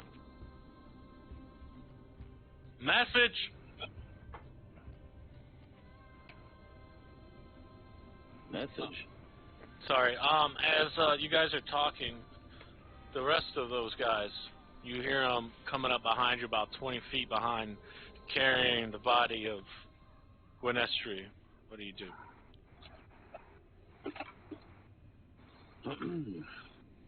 I'm gonna look.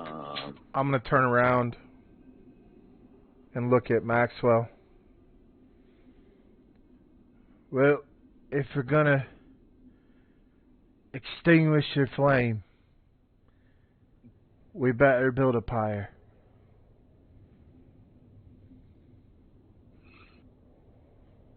She deserves that much. Make it quick. We may not have the time. And I'm standing back watching the party with my arms folded over my chest and just smiling, just watching them in action.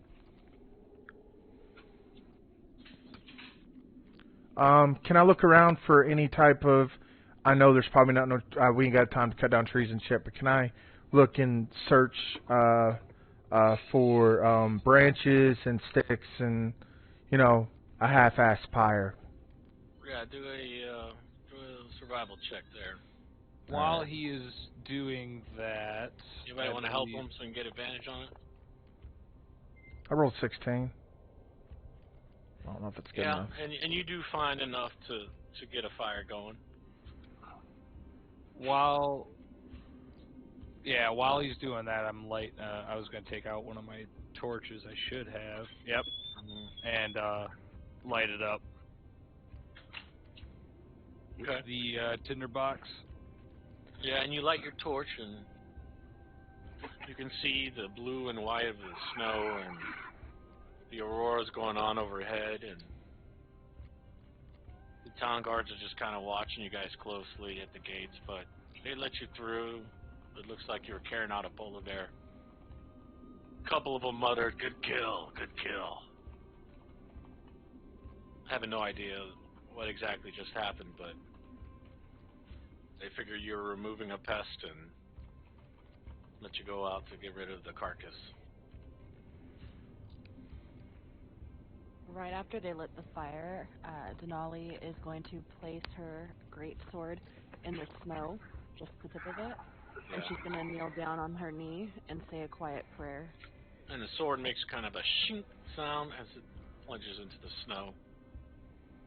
She collapses to her knees and says her prayer.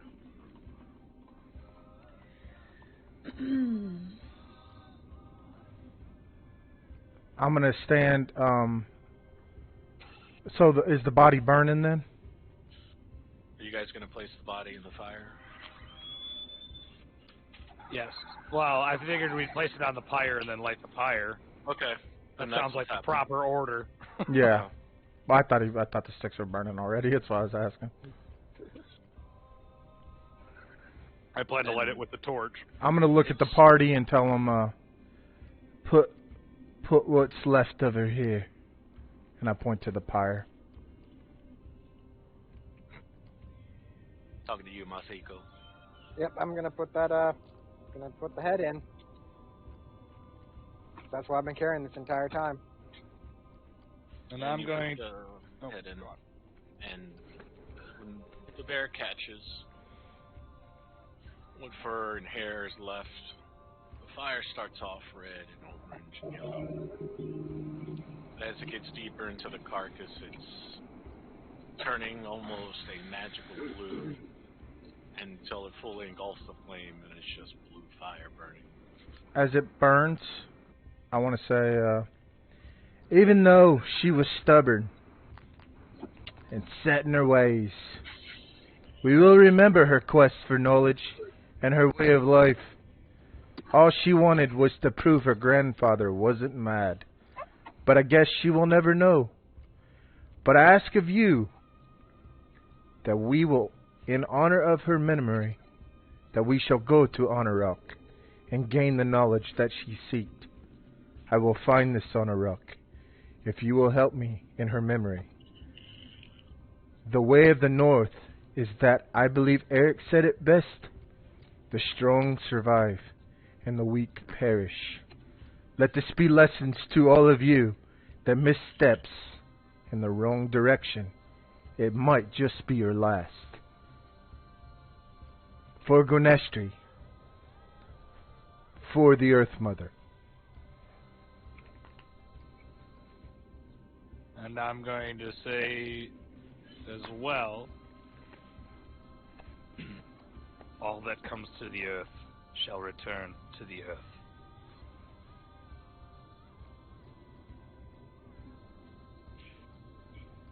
Would you do the honor?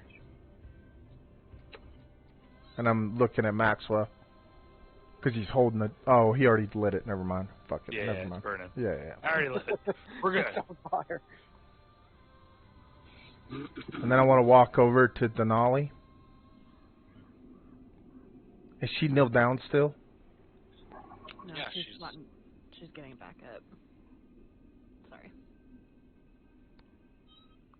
I'm just going to look at her puzzled. Well, I'll be the first to say it, because it needs to be said. Thank you. It was my pleasure. Although I'm sorry it was your friend. No, she's not my friend anymore. She wasn't my friend the minute she changed. She was something else. And that ice bitch is gonna pay for it. I'm And gonna you know put my it's- hand. Who he's talking about. And tell him. Better "Fret bend not, over. little one." Yeah. Oh, yeah. But I'm gonna tell him, fret not, little friend. The gods always smile on brave women.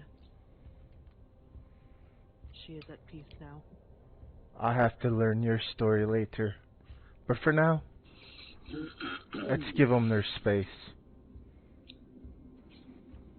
She's gonna solemnly nod. And I'm gonna start walking back into town. Kage's gonna chill there for a little bit. Roll a perception check. I'm gonna get it. Who?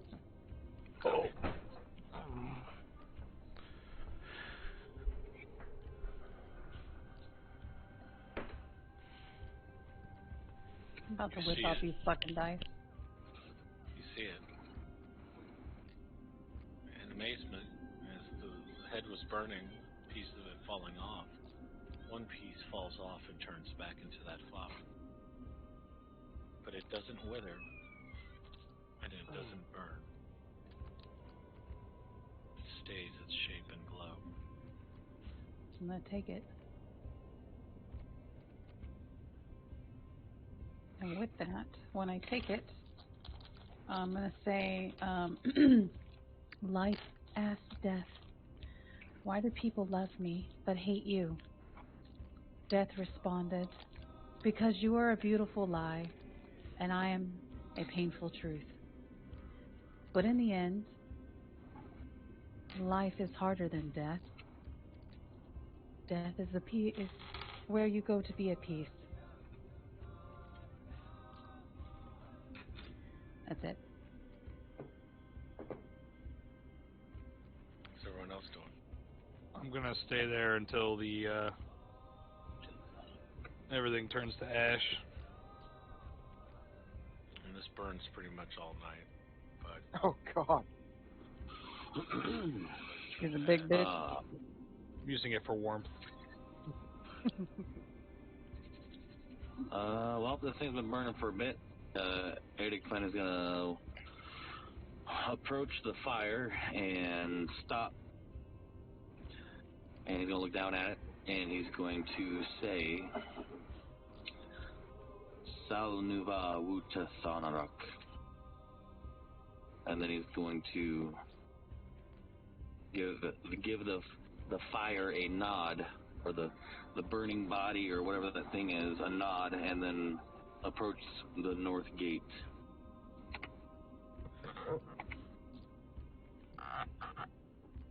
Say anything to Denali as you pass her? Nope, just keep walking by. What are you doing, Masahiko and Ace? I'm gonna clap my hand and kind of give her my say onto her. Gwenestry, I may have not seen you eye to eye with you, but at the end of the day, your quest to right what was wrong of your grandfather is noble, and for that I respect you, and I will carry out with this group to find out the troops that you were trying to untown. And then head towards the town. Ace, what are you doing? Sweet. I'm gonna go talk to Kage. Lady Kage. Trying to poop. What do you want, child? I have a few questions for you. Of course you do. Yeah. The body. Oh, well, mainly the head. What are you doing with the head over there? When you had the head. I'm here for my missions, and you're here for yours. No? Yes, I am. Do you want to go over and resurrect it? Not entirely. But it is quite tempting, though. Ooh, you should. I would love to see how the cleric would react. Yeah. Probably not. Or it wouldn't be too delight to see that walking corpse rise again. Just the head. Maybe. There are certain things that I am looking for. And when I acquire them, I will be gone. And then I won't be a part of this group anymore. And you can go about your short little lives until I see you again. In other places. Now, let's have a scenario go. You find what you seek, but what if you perhaps build a tight bond with this group? Do you still plan on leaving? Child, I don't build bonds. You just might. I'm gonna go back to the tavern. He just walks away. I chuckle as he walks.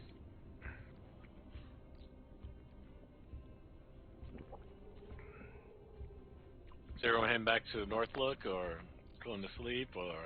I was waiting till I could grab some of the ashes. Okay. I'm gonna pull out. I was going to pull out my flask and pour some of them in. And when you pour it in there,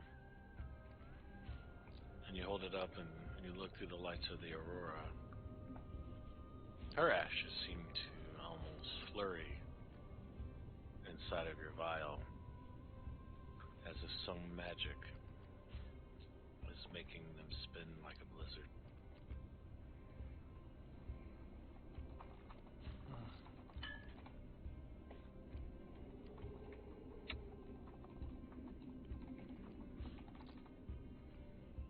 Everyone else heading back to Northlook or sleep? Yes. And after that, yes.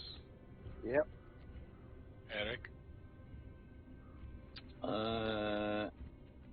Eric went to the stables to go sleep with the pups. Okay. The stables are closed.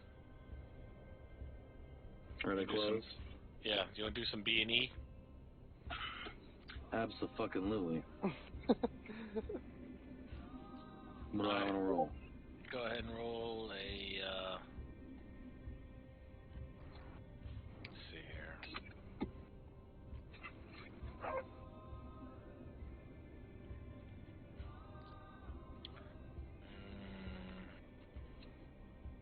Dexterity check.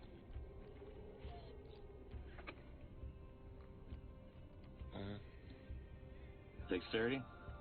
Yeah. Can't seem to get in, and you don't really want to break the doors down and get in trouble. No. Huh. What do you want to do? Well, that's shitty. Alright then, I guess, I don't know.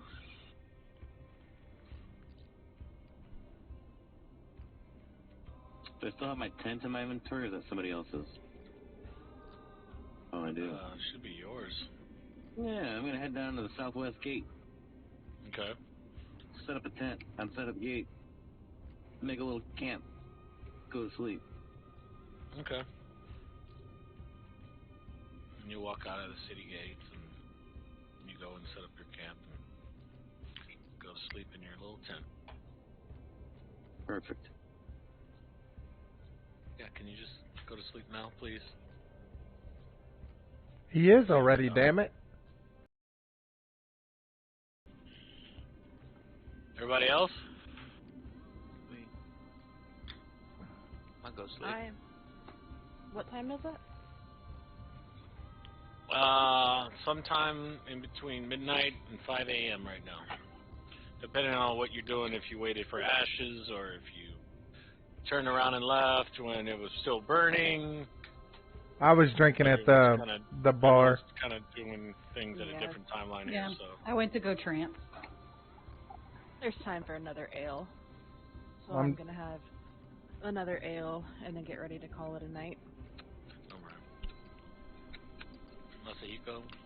I'm going to sleep because I have that exhaustion still. Yeah. You're welcome. Yeah, Yes. you're welcome. Maxwell?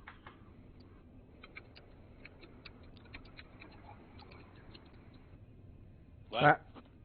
Rain? Sorry, just gonna head straight to bed. Eric?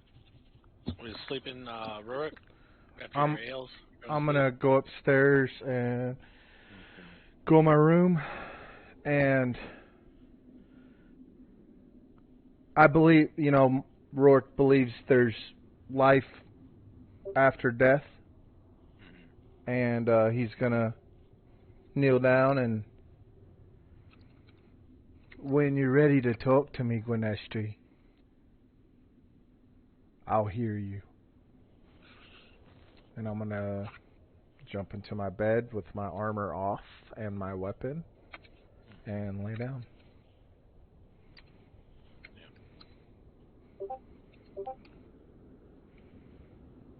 And I don't know if I'm saying that because my air dwarf is drunk or he really believes that shit.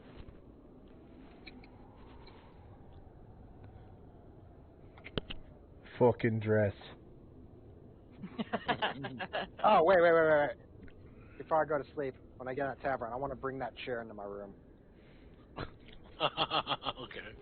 And you get some of the staff to help you bring it to the room. Yeah. Wow. Ruark's honor has to be defended. At least one of the items survived the night. Thank God the head got chopped off, because I was about to roll a d20 see if that polar bear just kind of walked into it and crumbled I into would shit. have been so mad. I used my channel divinity for a fucking chair. You better not. Yeah. Alright, so everyone went to sleep after such another crazy night in Icewind Dale, and you all wake up in the morning, you hear the severe howling, more than usual. When you look out the windows, it is pitch black outside, and what little light you can see is fluttering in the distance. It looks like a full-on blizzard is happening again, but on the town this time. It looks like any plans for traveling or adventuring may not happen. And Eric, as you wake up, your tent's about blowing out of the seams right now. As you wake up, kind of partially covered in snow, and what are you doing? The morning time, I'm waking up. Yeah. I'm gonna grab the tent and try to grab all the pieces and struggling with put it. away. It's like pitch black outside, and you're just kind of feeling everything out as it's going on. It's like, 6 or 7 in the morning right now. Yeah. Do I find all the pieces and put it back together? Or do Yeah, I I say you do. They're all right there. They don't go far. They're all right there. It's a simple All right, tent. I'll toss it back in my backpack. I'm gonna go back through the southwest gate. As you get to the gate, you uh-huh. holler out, "Ludburn!" And the gate guards don't seem to be responding until you ask loud enough, and it's like you hear somebody at the gate, "We thought you were dead, friend! How are you still alive?" He's like, "No matter, we can't open the gate, but here." He throws down a ladder from the top of the 30-foot gate. It kind of falls down, and it's swinging in the wind and stuff, and you grab it after a few attempts and missing it. And you struggle up this damn rope ladder to get over the... You need me to roll athletics or something for it? Nah, it's just... You're strong enough. You can pull your weight against this blizzard and shit, and you're not particularly in a hurry. You're just kind of going through the motions after everything that's happened. In your mind, you're like, fuck this wind and this blizzard, Yep. Eventually you make it over the gate and you're back in the town, but it is dark and the lanterns are all swinging in the breeze. Some of the fires and the lanterns that usually line the street are out or going out. It's pretty rough out here. Ooh. Pretty brutal. I'd like to go to the stables and see if they're open. They're currently closed, considering, but Adrix is inside with some light and fire, and go ahead and knock on the door. And you just hear, "Who is it?" It's Eddie Madigan. He's like, "Oh shit," and he kind of struggles with the door to get it unlocked and opened, and then, "Come, friend, come quickly." And, he's fighting the wind to get it closed, and you get inside the stables. All right.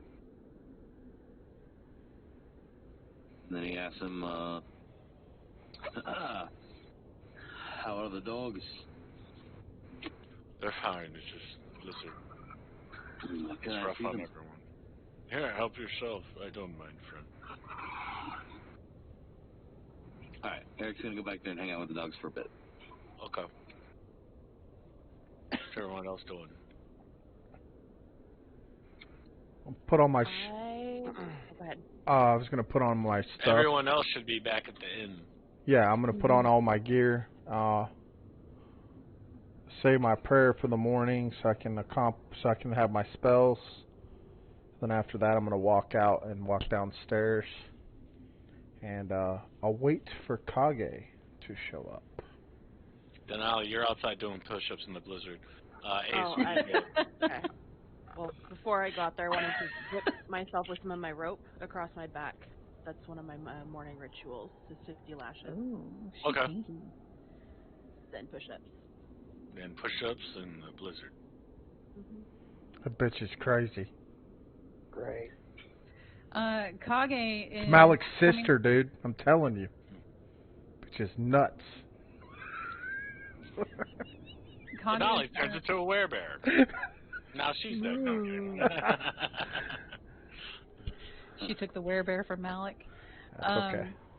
I was coming out of the trance early morning, examining the flower to see what I can pull from it. And after that, I was going to be heading down for some ale and breakfast. In the flower, it has a memory, and you finally get it. And you take your right hand and you collapse it into a fist, and that blade comes out. Vroom. Put it into the flower. You find it. You pull the blade out, and then you reabsorb the blade into your hand. And you see what Gwynestri saw. When she touched the room, and the flurries of lizards came out, and the voice spoke to her and told her what she had said. But continuing in the image, you see yourself next to a crying Gwynestri at an empty moonwell, and her grandfather's corpse beside it. As you're pulling the blade, the same blade you just had, out of the back of the head of Gwynestri. And you absorb the blade into your hand. And in that moment, a rift opens up behind you, a tear in the fabric of space and time. And the image on the other side is the fortress of memories. And you exhale, finally, and you walk through. And the tear closes up, and that's the memory you get. So, it's that whole scene that she saw.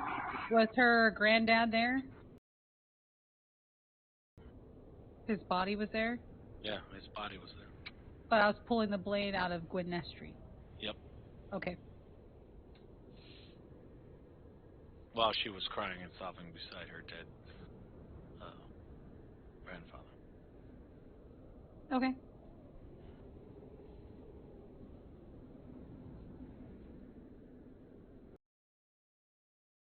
Whoa.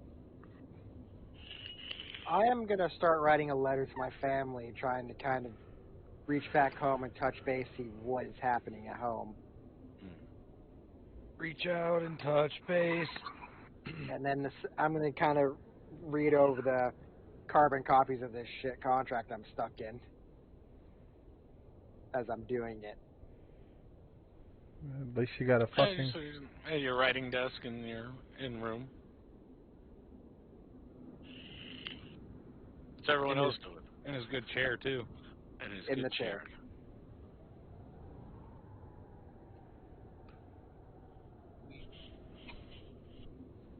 Ace? I'm gonna talk to my dagger. Okay. What do you say to your dagger? Do you have anything to tell me? Anything I should know? And it is silent.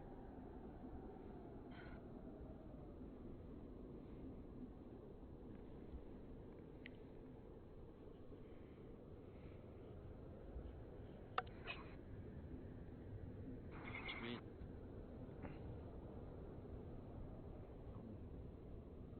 What do you do? Well, just gonna stare at it. I think. Okay. Maxwell?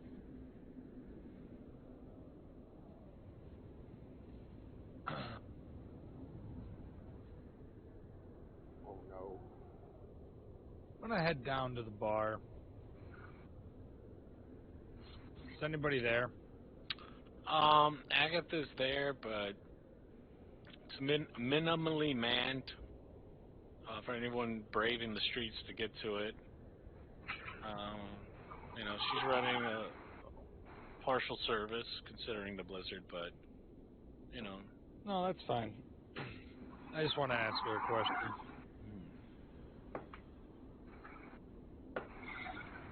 I want to ask her, is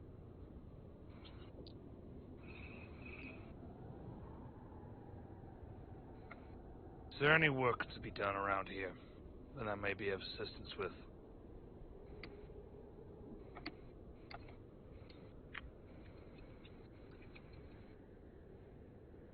You mean here in the tavern, dear? In the tavern, in the town. Nothing much in the tavern, but the town.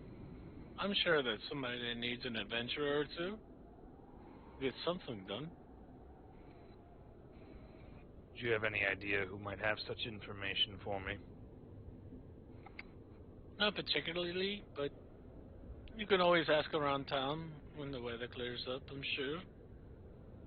Maybe Scramsax has a job or two lying around needing to be fulfilled.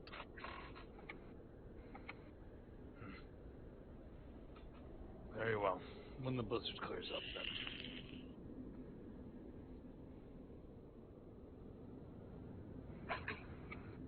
As you turn around, you see Clin sitting at a table, eating some crema, a little pint of ale.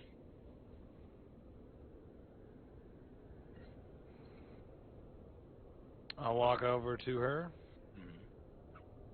and I'll say to her, I haven't forgotten about your task that you have asked of us either. Do you have any more information that might be available to us?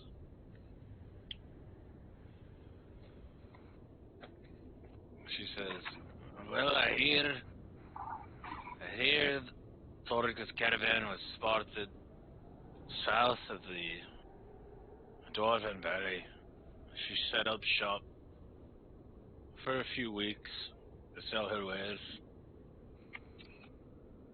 That's all I know.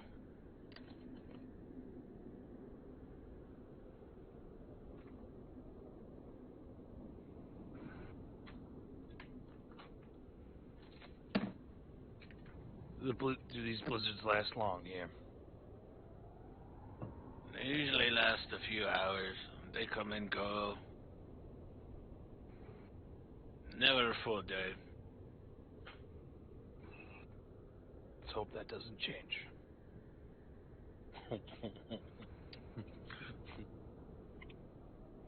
Eric, what are you doing? Still playing with the pup? He's left the stables already and is going to enter the North Look. And suddenly, you're in the North Look Tavern. Awesome. So as I come in, I'm going to close the door behind me and go towards the bar. On the way you're in, you do see Denali outside doing push-ups in the snow and blizzard.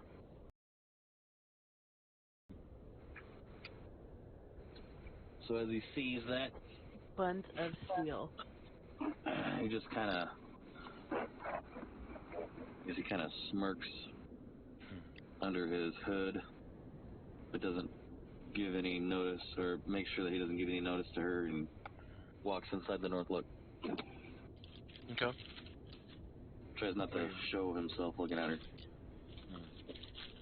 He's gonna walk inside and go to the bar looking for Agatha. She's there. She's at the bar? Mm-hmm. Alright, he's gonna go to the bar, he's gonna sit down, and he's gonna say, Agatha. Yes, dear. What do you have to eat today?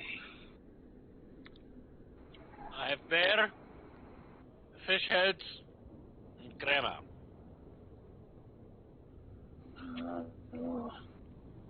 I'm expecting salted pork this evening.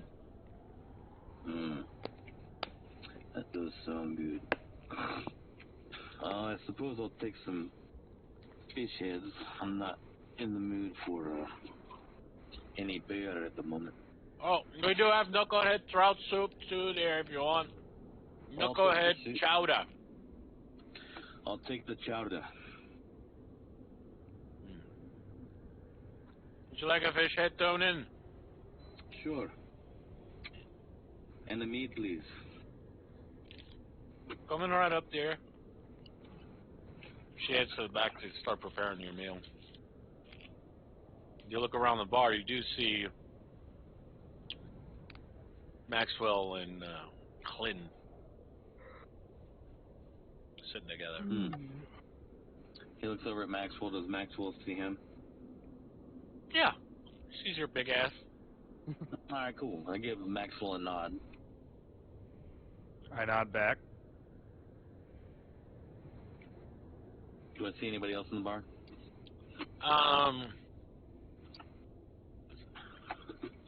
Nope. Oh. I think it's just us. Alright. Well, didn't I walk downstairs waiting for Kage? Yeah. Oh yeah, he did. Yeah. Kage went down there and she ordered some food and was waiting on it. Up, Kage's there. Up, the Rourke's there. Huh. Are they sitting at the bar with me out? Kage isn't. She's at her own table, but I guess Rourke's waiting to go talk to her. Yep. Do you already have food? Yeah. Okay. You got polar bear. Bear. Tastes a little necrotic. What is it? Bear soup or bear stew. Okay. It's just beef stew without all the guilt and sadness. I didn't know Kage could feel sadness. No, she can't. It's just the flavor of the bear stew. I love the taste of sadness. In the morning. Sorry, that was probably way too loud. Sounded like someone's heart got crushed. Yeah, so I'm eating bear stew. Rourke, what are you gonna do? What are you gonna say to her? I'm gonna walk over to her. Enjoying your food, are you? You know, every time I come back, I always forget how delicious food is. What I wanted to ask you is, and I never got a chance, what was up with your body when you went down? Why'd you turn into dust? Well, that is what I am. I don't belong here, but I am here to do my biddings and I leave. What are you really?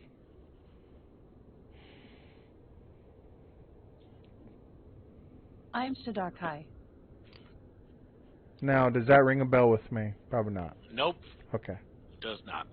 Sounds like something made up almost. You want to do an insight check? Yeah, I got it, because that way I can play it like I'm stupid, or I have to, man, because it's just like, let the dice decide. You've heard the name before, but you don't really understand what the Shadarkai is. Something to do with elves. Now I'm intrigued. See, as dwarves, we don't really give a shit about what elves do. But that is something I've never seen before. I've only heard tales. Now why? Where do you come from? Nobody that I've ever seen that falls down, becomes dust, and then becomes whole again when they're rest, unless they're truly dead or disintegrated.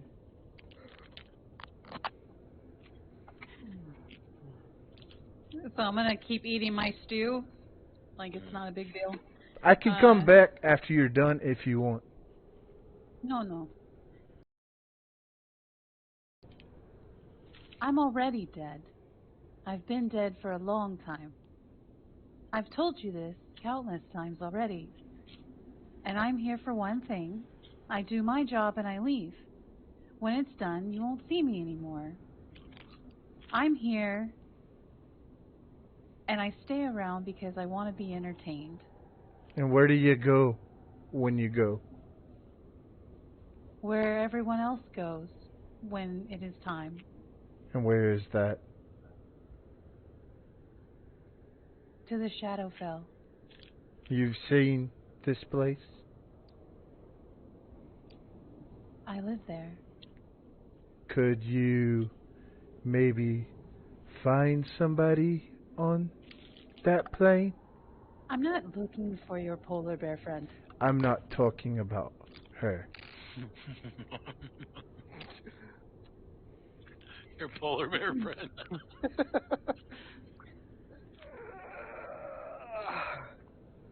Many adventurers do go and seek for things that you are asking of the Shadowfell. That is not my duty, and that is not why I'm here. If you want to choose to have your own adventure and go, that's your bidding. Good luck coming back. I don't need to go. I just need to see or talk to someone there. If that's where, if what you say is true. What are you seeking? My mentor.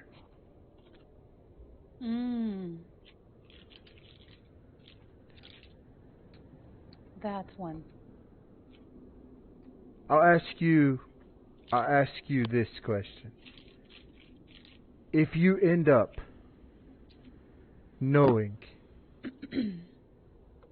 or able to reach that plane, just let me know if a man or a dwarf with the last name of Battlehammer resides there. His first name is Gizik. If you can, I would appreciate it. Although I know you look heartless. You do heartless things. But obviously you care about something, or you wouldn't be pursuing what you're pursuing. So you do. I don't care. You don't. I don't. Sorry. No, go.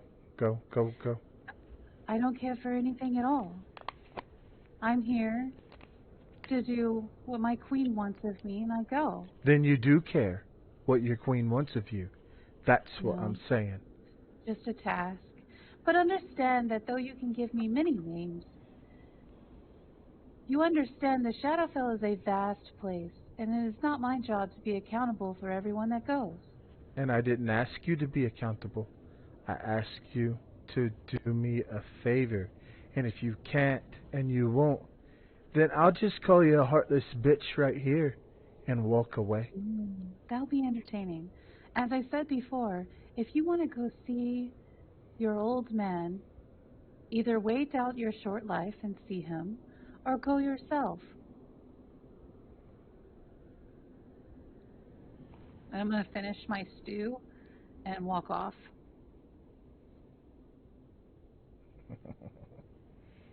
Weak.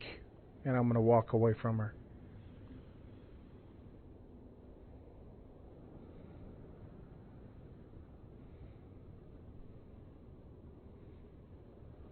And I'm going to go over and sit next to Eric. I was waiting. I was like, is anyone going to say anything? Like, I'm already having to sound like a bitch. That was really exciting. That was a lot of tension there. Yeah, it's everyone else though. Yeah, I'm going to go over and sit next to Eric after that. You've got your little snide comments, and I've got mine. Denali is coming in after her brisk, cool morning workout, and she's gonna sit at Ain't the no end of thing for a Goliath from the spine of the world. it's a Goliath thing. You wouldn't understand. But she's gonna sit at the edge of the bar, within earshot of the party. But because she understands she hasn't been fully accepted, she's keeping her distance, and she is gonna order some crema and knucklehead trout and 5 ales. Staple to any Goliath breakfast. Hey. And she's just gonna sit there, like, without utensils, just shoveling food into her mouth. With But her there's, hands. like, yeah, but there's, like, a classiness to it. Like, she's not just digging in, you know? She's choosing Still all a the lady. best parts of the fish head. Yeah. And she's, like, looking at Eric, like, sucking her fingers dry after each bite.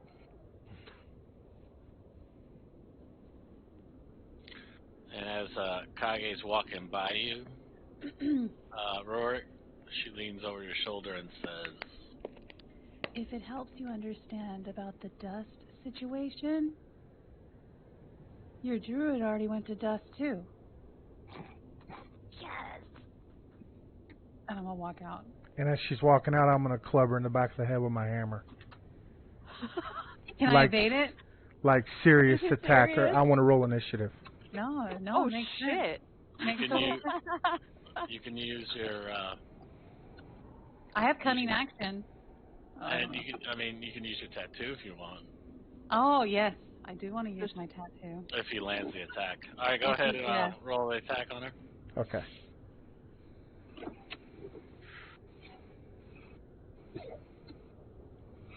Alright. I got her targeted. Untarget skeletal polar bear. Too soon. That's gone already. 22. Damn. Yeah, that clearly hits. As soon as the Warhammer hits, turns into a ghost figure, and she just kind of keeps walking. Okay. Keep playing your emotions, cleric. She does one of these Mnet Silk things.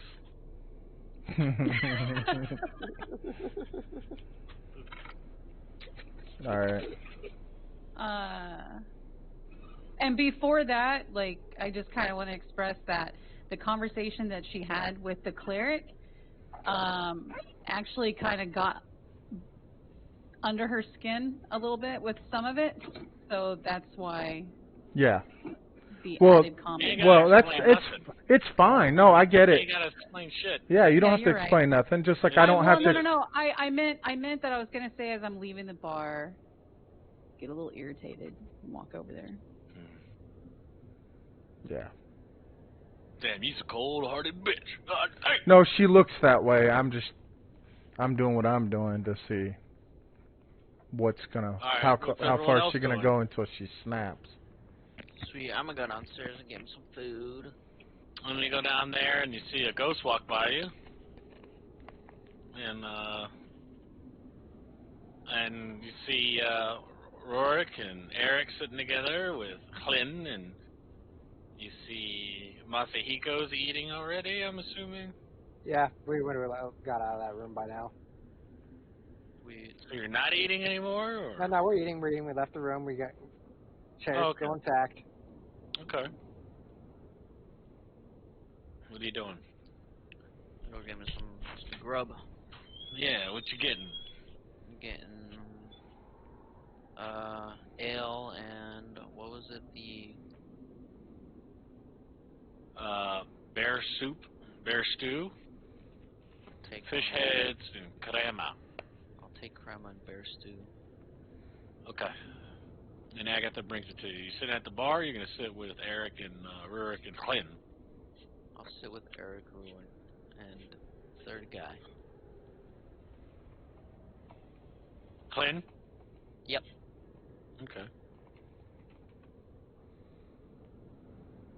Not to butt in on that, but I think Eric is at the bar and I'm with Helene. Did I have that backwards? Yes. Yeah, everything I said, but Eric's at the bar. And Maxwell's Sweet. with And it's Helene. Maxwell. Has Eric's food arrived yet? Oh, yeah. Awesome. So instead of using utensils, I'm just going to pick up the soup and just sip it out of the bowl periodically. And drink my meat. It sounds delicious. As he's Oh, yeah, drinking his it tastes mead, I'm gonna delicious. try and drink mine faster. See if he notices. At the bar? Yeah. Are you... Okay. Yeah, I she's sat sitting at the there bar. close enough for the party to hear me and for me to hear them, but keeping my distance because I'm not technically a part of the party yet. All right. Can I do an insight and see what... I know what these fucking Goliaths are doing. Let me fucking roll an insight, yeah? Well, she's trying to do this fucking bullshit with me. Uh-huh. Yeah, I noticed this. Yeah, go ahead and... oh, yeah. She's trying to outdrink you. I know how... Yeah, fucking Goliaths. God fucking damn. Jesus Christ. What are you Don't talking blame about? me. Blame Malik. I'm in a party of alcoholics. I told you she's my sister. Gets the bar, Kage just downs drinks like a fucking maniac. Oh, Poluticorn wishes. What are you going to do about it, Eric? Sounds So as like I see this happening, I pick up my mead and I start to drink it slowly, right? Mm-hmm. And does she follow suit? No, I finish my ale and pick up another. And I take my time with this one so you can catch up. So I'm gonna sit. Yeah, I see this, and he kind of rolls his eyes and shakes his head and puts his mead back down and starts sipping out of his bowl of soup again. Looks like the competition's over, Denali. She's kind of giving herself That's what I do. Yeah! I win. She kind of has a stoic look at you like, that's what I thought. Bitch!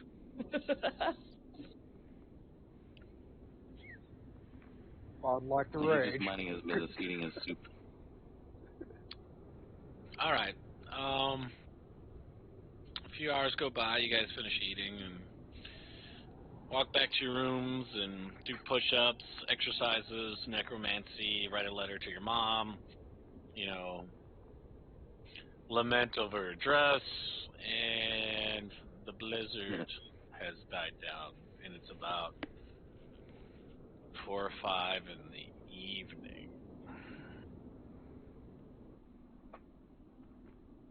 Still windy, but no more blizzard. Amazing. So we're still in the tavern. Yeah. So, what's on the walls The The walls singing of the fish. tavern? The We're singing fish. There is a singing fish. But it's mostly just, the plaster and the logs and wood made from it. There's nothing much. like hanging up or anything decorative? No, they're not much for decoration. It's more for efficiency. All right, I'm just going to pick a corner in the wall and start chunking my daggers Wall at it. hacking. And just sign showing how bored I am. Same. I trust. Well, I'm going to speak up to get to the group. Try to get her. No. Rourke, Eric, you seem like the two that have the most interest in this. Perhaps Lynn over here had their rather interesting prospects of dealing with the murders that were going on. It seems like you two would be interested in bringing an effort to stop this. Are you talking about the ones that Scramsex mentioned? I'm pretty sure it was Lynn, but I might be wrong. Or Lynn? I forget. You know, I just remembered. I also heard some rumors in town that might be intriguing. And Tourmaline. Tourmaline. You had it right. Okay, Tourmaline. There was a speaker of Matthew, close one of the town's lucrative mines, that anyone who clears it can get a little cash. And then there's also in East Haven, some kind of evil wizard. They burned him. And the captain of the guard, he's looking for some adventurers of another task that it may or may not be related.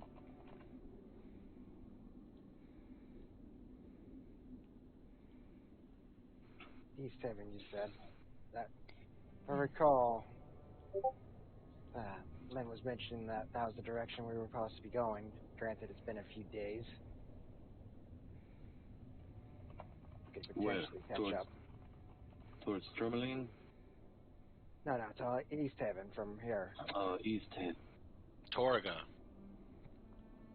Uh, So the first murder happened in East Haven. The second one happened in Bryn Shander.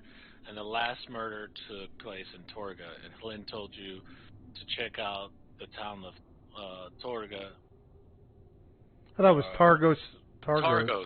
Yeah. I'm sorry. I wrote it down. Targos. Targos was second murder. East Haven was To third follow murder. up on the investigation to find out what's going on with the murders. But Lynn also told Maxwell that her caravan has been spotted south of the Dorvan Valley, setting up shop to sell some wares for a week or two. Okay. Myself Targos, but I assume we got that map and kind of pop this thing open. And let's see. Well, you say Tremorlane. Do you have the map, or do you need it? No, I got the map already open. Okay. Does everyone else have the Icewind Dale map? Yeah. I Yep. do. Okay. With a big purple line on it. So Yeah, you set what up. the hell? Oh, that I was mine. cannot. That was mine. You can get rid of it. I was tracking it. Done.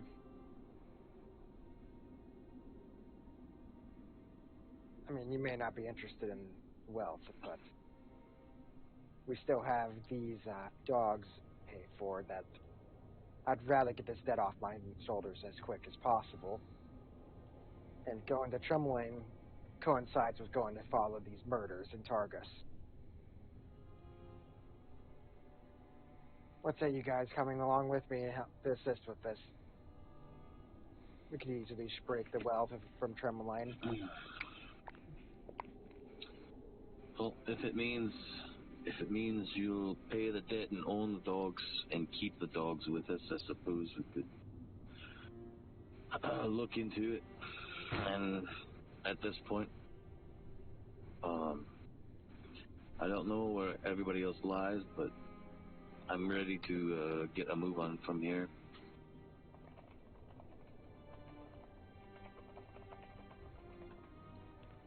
Rorik, Maxwell. What say you?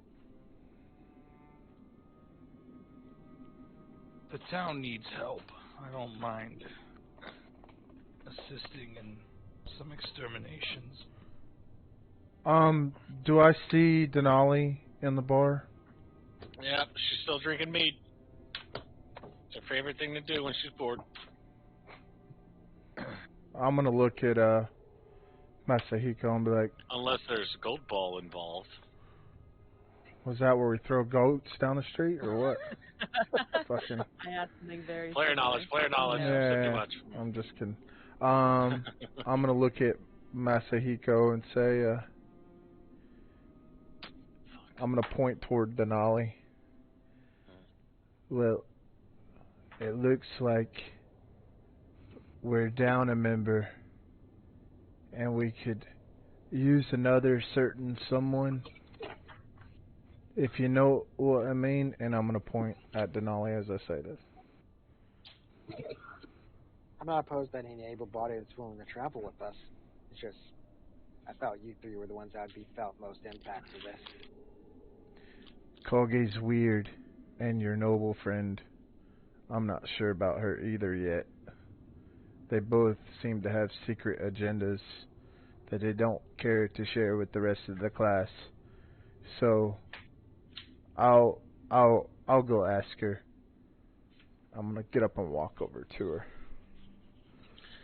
And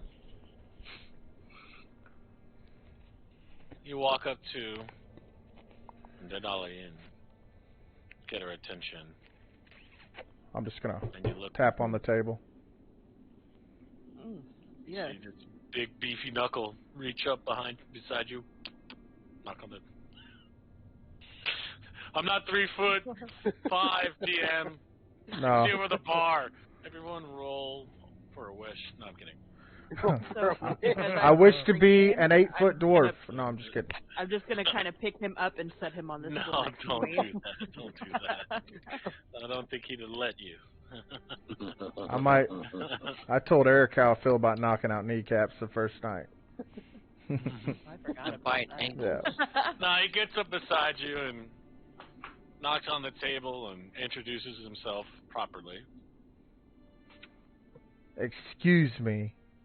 I didn't get to talk to you last night because of all the chaos that ensued. Yes, with your friend.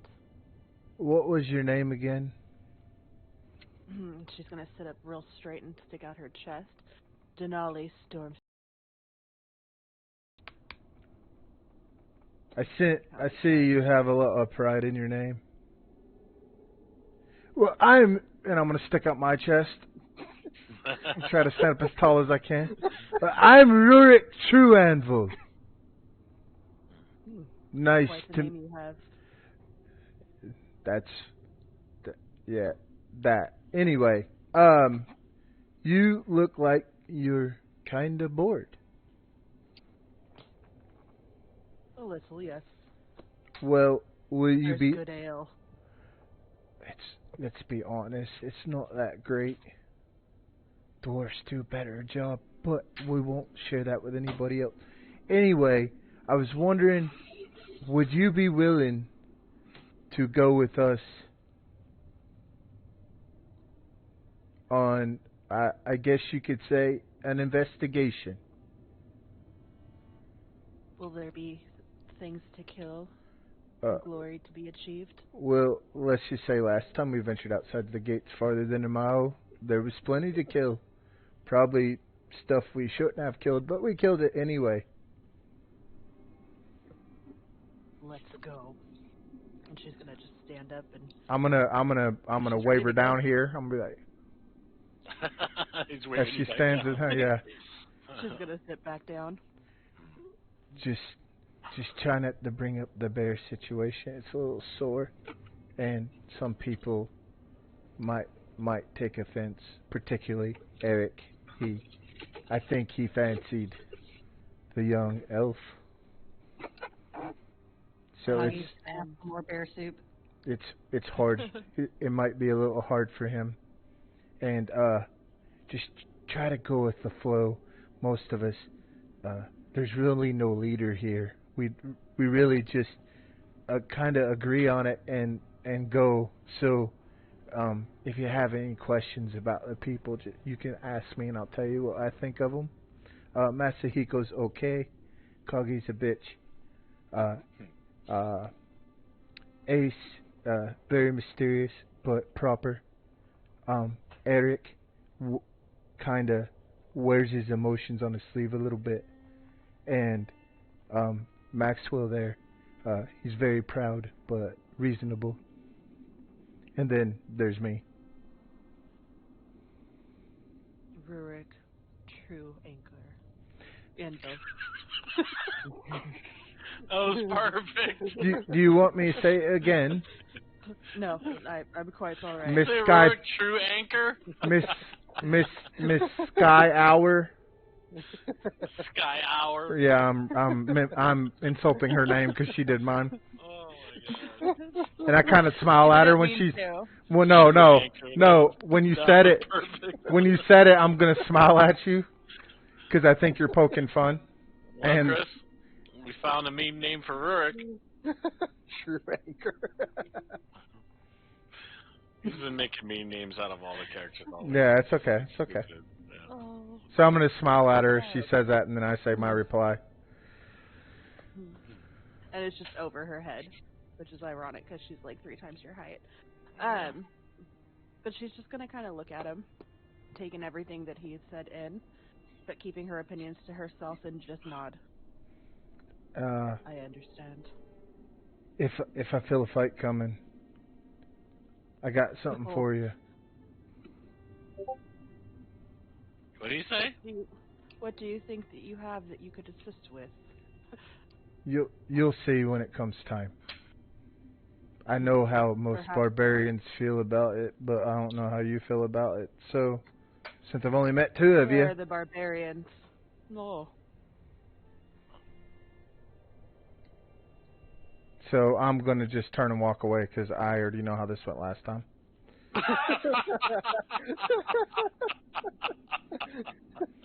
Don't say nothing. Don't say nothing. Yeah. No, I have a feeling like I met two barbarians and one. No, you're good. You're good. Yeah, good. one didn't really like it, and I'm assuming she wouldn't either. So this is gold. This is gold. So man. I'm gonna. You do it. But as he's walking off, I'm gonna kind of like not yell because he's still close enough to hear, but I'm gonna say, "Who knows? Perhaps I can show you a thing or two."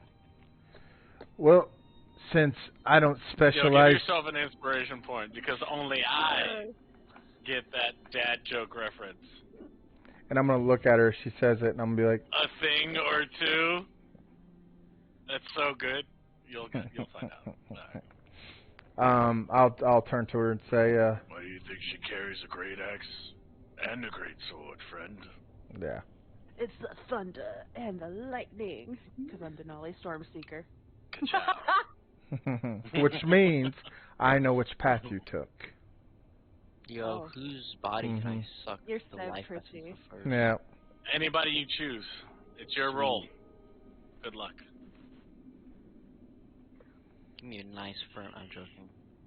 God. I was gonna ask for Anyway. So is it, Maxwell is still here, I'm assuming? Yeah, what's up? What are you doing all this? You agreeing with all this that the party's deciding? Your camera went out. That's why I was asking you. Oh yeah, I was going to the bathroom and brushing my teeth, getting ready for bed.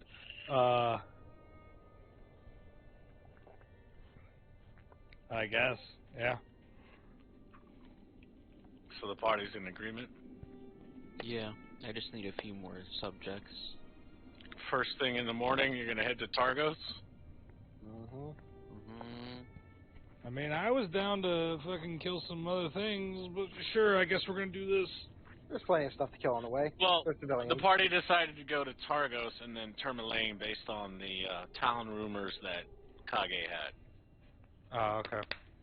Yeah, the party decided that they're going to once and for all solve this murder mystery, meet a new town with new NPCs and new adventures, maybe, and then head to Tourmaline to investigate this rumor. And at the same time, they found out that Torga and her caravan have camped out south of the Dwarven Valley. So I think the party's going to head to Targos to get some information, possibly to Torga's caravan, and then maybe Tourmaline. I think that's the plan of attack that everyone's doing. Sounds like a good idea. Kind of avoiding All right, the with that, we're going to end our session tonight. Damn it. Yeah, I'm kind of because- avoiding the Dwarven Valley because, you know, last time I shot at a caravan, it set on fire. I know it's 19 minutes early, but it's a perfect place to end. Considering that everything that's happened tonight, but wow, really tense moments there tonight. And I really wonder how you guys are gonna stay together after all this shit. It's like, well, can If I you run don't- 7 different stories in 7 different places at one time? You can 'Cause- certainly try. If the party don't poke and prod at each other and try to figure each other out, then there's really no point of a party. What you mean?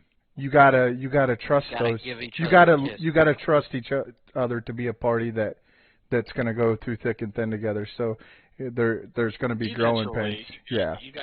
You guys have already went through one horror experience, so I think the 6 out of the 7 of you are kind of getting closer. Now you have a new thing. But just to kind of clear the air real quick, she died. Yeah. Oh, we knew that. I She got died. that. Yeah. Yeah, when the head fell off, I was pretty sure it died. No. She's been dead since she died by the polar bear, is what I'm saying. Oh, no, you amazed me with that rollout. I expected that. What The you moment that did happened- was save a kind of a werebear thing going on. So, there's that. Sorry. I did like the introduction of her, though. The death is deaths are going to be hard in this game, and finding a Reser of the Dead is going to be also difficult until your cleric learns such a spell, or your necromancer wizard turns you into a battle buddy. So Yeah. We're not going to die. That. But remember, character knowledge, player knowledge, you know, Right. when it comes to that kind of stuff. And I don't know. I like that. That could breed like a lot of hopelessness right there. so, obviously, you know, me and Heather were in cahoots this whole time. She knew that her character was dead, and that we've been working on her reroll. And she's not a barbarian. She's a fighter. I look at her as a barbarian though, because she's wearing, Yeah. she's carrying She Eric. looks like a big ass Yeah. barbarian. Yep. I called it out though. I was telling Heather, I was like, oh, okay, so you're a fighter, eh? Yeah. I just saw I'm associating her. I'm associating the race with the weapon she carries. So. Yeah, that's fine. But the thing is, nobody knows what her archetype is, and that's gonna be fun. There was a clue given tonight. I know what it was. What is it? Has something to do with her name and fucking thunder and lightning. You're so pretty. Mm-hmm. Pretty. I already captured it, but I won't say it. You know, I won't. I'm not gonna go digging for it either. It's just gonna make it more fun. I don't even want to know. You know. Yeah. What'd you Whatever say? it is you're thinking, no. No. I'm not thinking anything. I have an idea, and I didn't really look at fighter subclasses, and I told you I'm not gonna go digging for them. I'm gonna let you just come out with it eventually. So we'll Thanks figure it out. for allowing her to do that. Mm-hmm. There's no point. But That takes the fun out of it. Is whatever you think, no. Yeah. So, Daniel, how do you feel about your wife being a fucking badass Goliath fighter? Man, she ain't shit. I ain't talking about her. Hey, I guess I'm on Barbarian the is- market, guys. Yeah, the barbarian is feeling some type of way right now. She over here chopping polar bear heads off. She ain't shit. Fuck We that. got. I love this because 2 of the females in our fucking D&D group are now upfront melee fighters, and I like that. And my son is a female necromancer, so. And my boss is 2021, kind so of that's cool. working in cahoots with him, so I don't know how to feel about that. I don't know. If he dies, Got to die. I really enjoyed the whole night knowing that she was going to turn into a werebear, and then having Ron. It was so sad the whole time. He's like, I'm going to make this dress, and I'm going to do these things. And I'm like, that's beautiful, man. You're the best. And then just to have the dress being torn up when she transformed. Sorry, I had to do it. When he fucking put his head down like this, I was like, oh, that sucks. But I kept your chair alive. I'm not a complete dick. I was fucking dying. You know, I was like, messaging save Dee, the like, chair, GM. Save the chair, you know. And we got the chair. But it just kind of worked out that way. And I don't know what inclined the rogue to do another grapple check on a polar bear that's twice her size. I thought I would take a stab at it and see what happens. Fuck it. And I was hoping that no one would notice the Goliath woman sitting in the bar, but when you guys rolled on it, you rolled a 19, it was just like, well, fuck! No, I liked it, rolled a though, natural because- 20. Yeah, Yeah. natural 20. Yeah. I liked it though because I went over there and asked her like, "Are you enjoying the show?" And then for you to have her stand up and like, she's like 9 feet tall. Like, Yeah. it was It's good like, entrance. you kept the dagger in her throat, but when she stands up, you're kind of like, wait a minute, why is this thing still going? Even at your highest point, it's just like, well, fuck. I liked it though. I liked how that was. I got the table and chop that fucking thing's head off. I got a love-hate relationship with Kage. She's like that little know. sister that I don't want to. I can only beat up, but no one else It'll can. get better. It'll get Yeah. better. You know it will. Yeah. It's just, she's a cold, heartless bitch right now. She don't feel any emotion, and it's not her fault. No, I know. Quill it. But if my calculations are correct, BB, Theoretically. from Then- calls for me. I can find out a little bit more about her situation. It just depends on how that goes that I type to you. We'll see how it goes. I'm going to say no. I'm gonna say no. Roll. That's all I'm gonna say. Roll. Yeah. Shardakai is not a class or a race of people known to mortals. You typically have to be a centuries-old wizard to know. Yeah, I'm not saying that. I'm saying the ability I was going to use should work on her. What are you trying to do? Truth? No, something else. Oh. Yeah. Just you're gonna have to. I'll have to do it, and I don't want to. The reason I held off is because I didn't know if we were going to leave, and I don't want to waste it on RP situation when I might need it for a combat situation. You understand what I'm saying? I'm sorry about tonight. Was dragging a little bit, I know, in some parts, but we had to get the new character introduced because she did die that day, and I liked how you guys were trying your best to bring her back to life and everything, so I just went with it. Just to see how much effort you guys would put into saving her, and you guys did a lot, and just to have her turn into a bear and everything, it's not my fault, okay? Worth it. It's I was the just trying to roles get her outside, away from and everybody. the campaign book, but unless you got somebody who's rezzing people, it's pretty much a done deal in this campaign. I gave a message in my speech on over her body to let everybody know that you make the wrong step, it might be your last. Yeah. And that's a good point because, like I told you guys, I'm not pulling the punches on this one. You know, you get mauled by a bear, you get fucking mauled by a bear. You know. Yeah. And I did try to give BB a hard time on Saturday. And I was trying to tell her it's okay, don't worry about it, I got you. And I was like, well, you're actually dead, so boom. Let's just make your character sheet now. Let's stop holding off on it. And she was like, well, fuck! I think she's going to have fun with She was really sad and upset because she loved her druid and the backstory she had for it and all that. But so now here's the thing. I know I told everyone they could re-roll their characters up to level 5 and all that, but what I don't want to do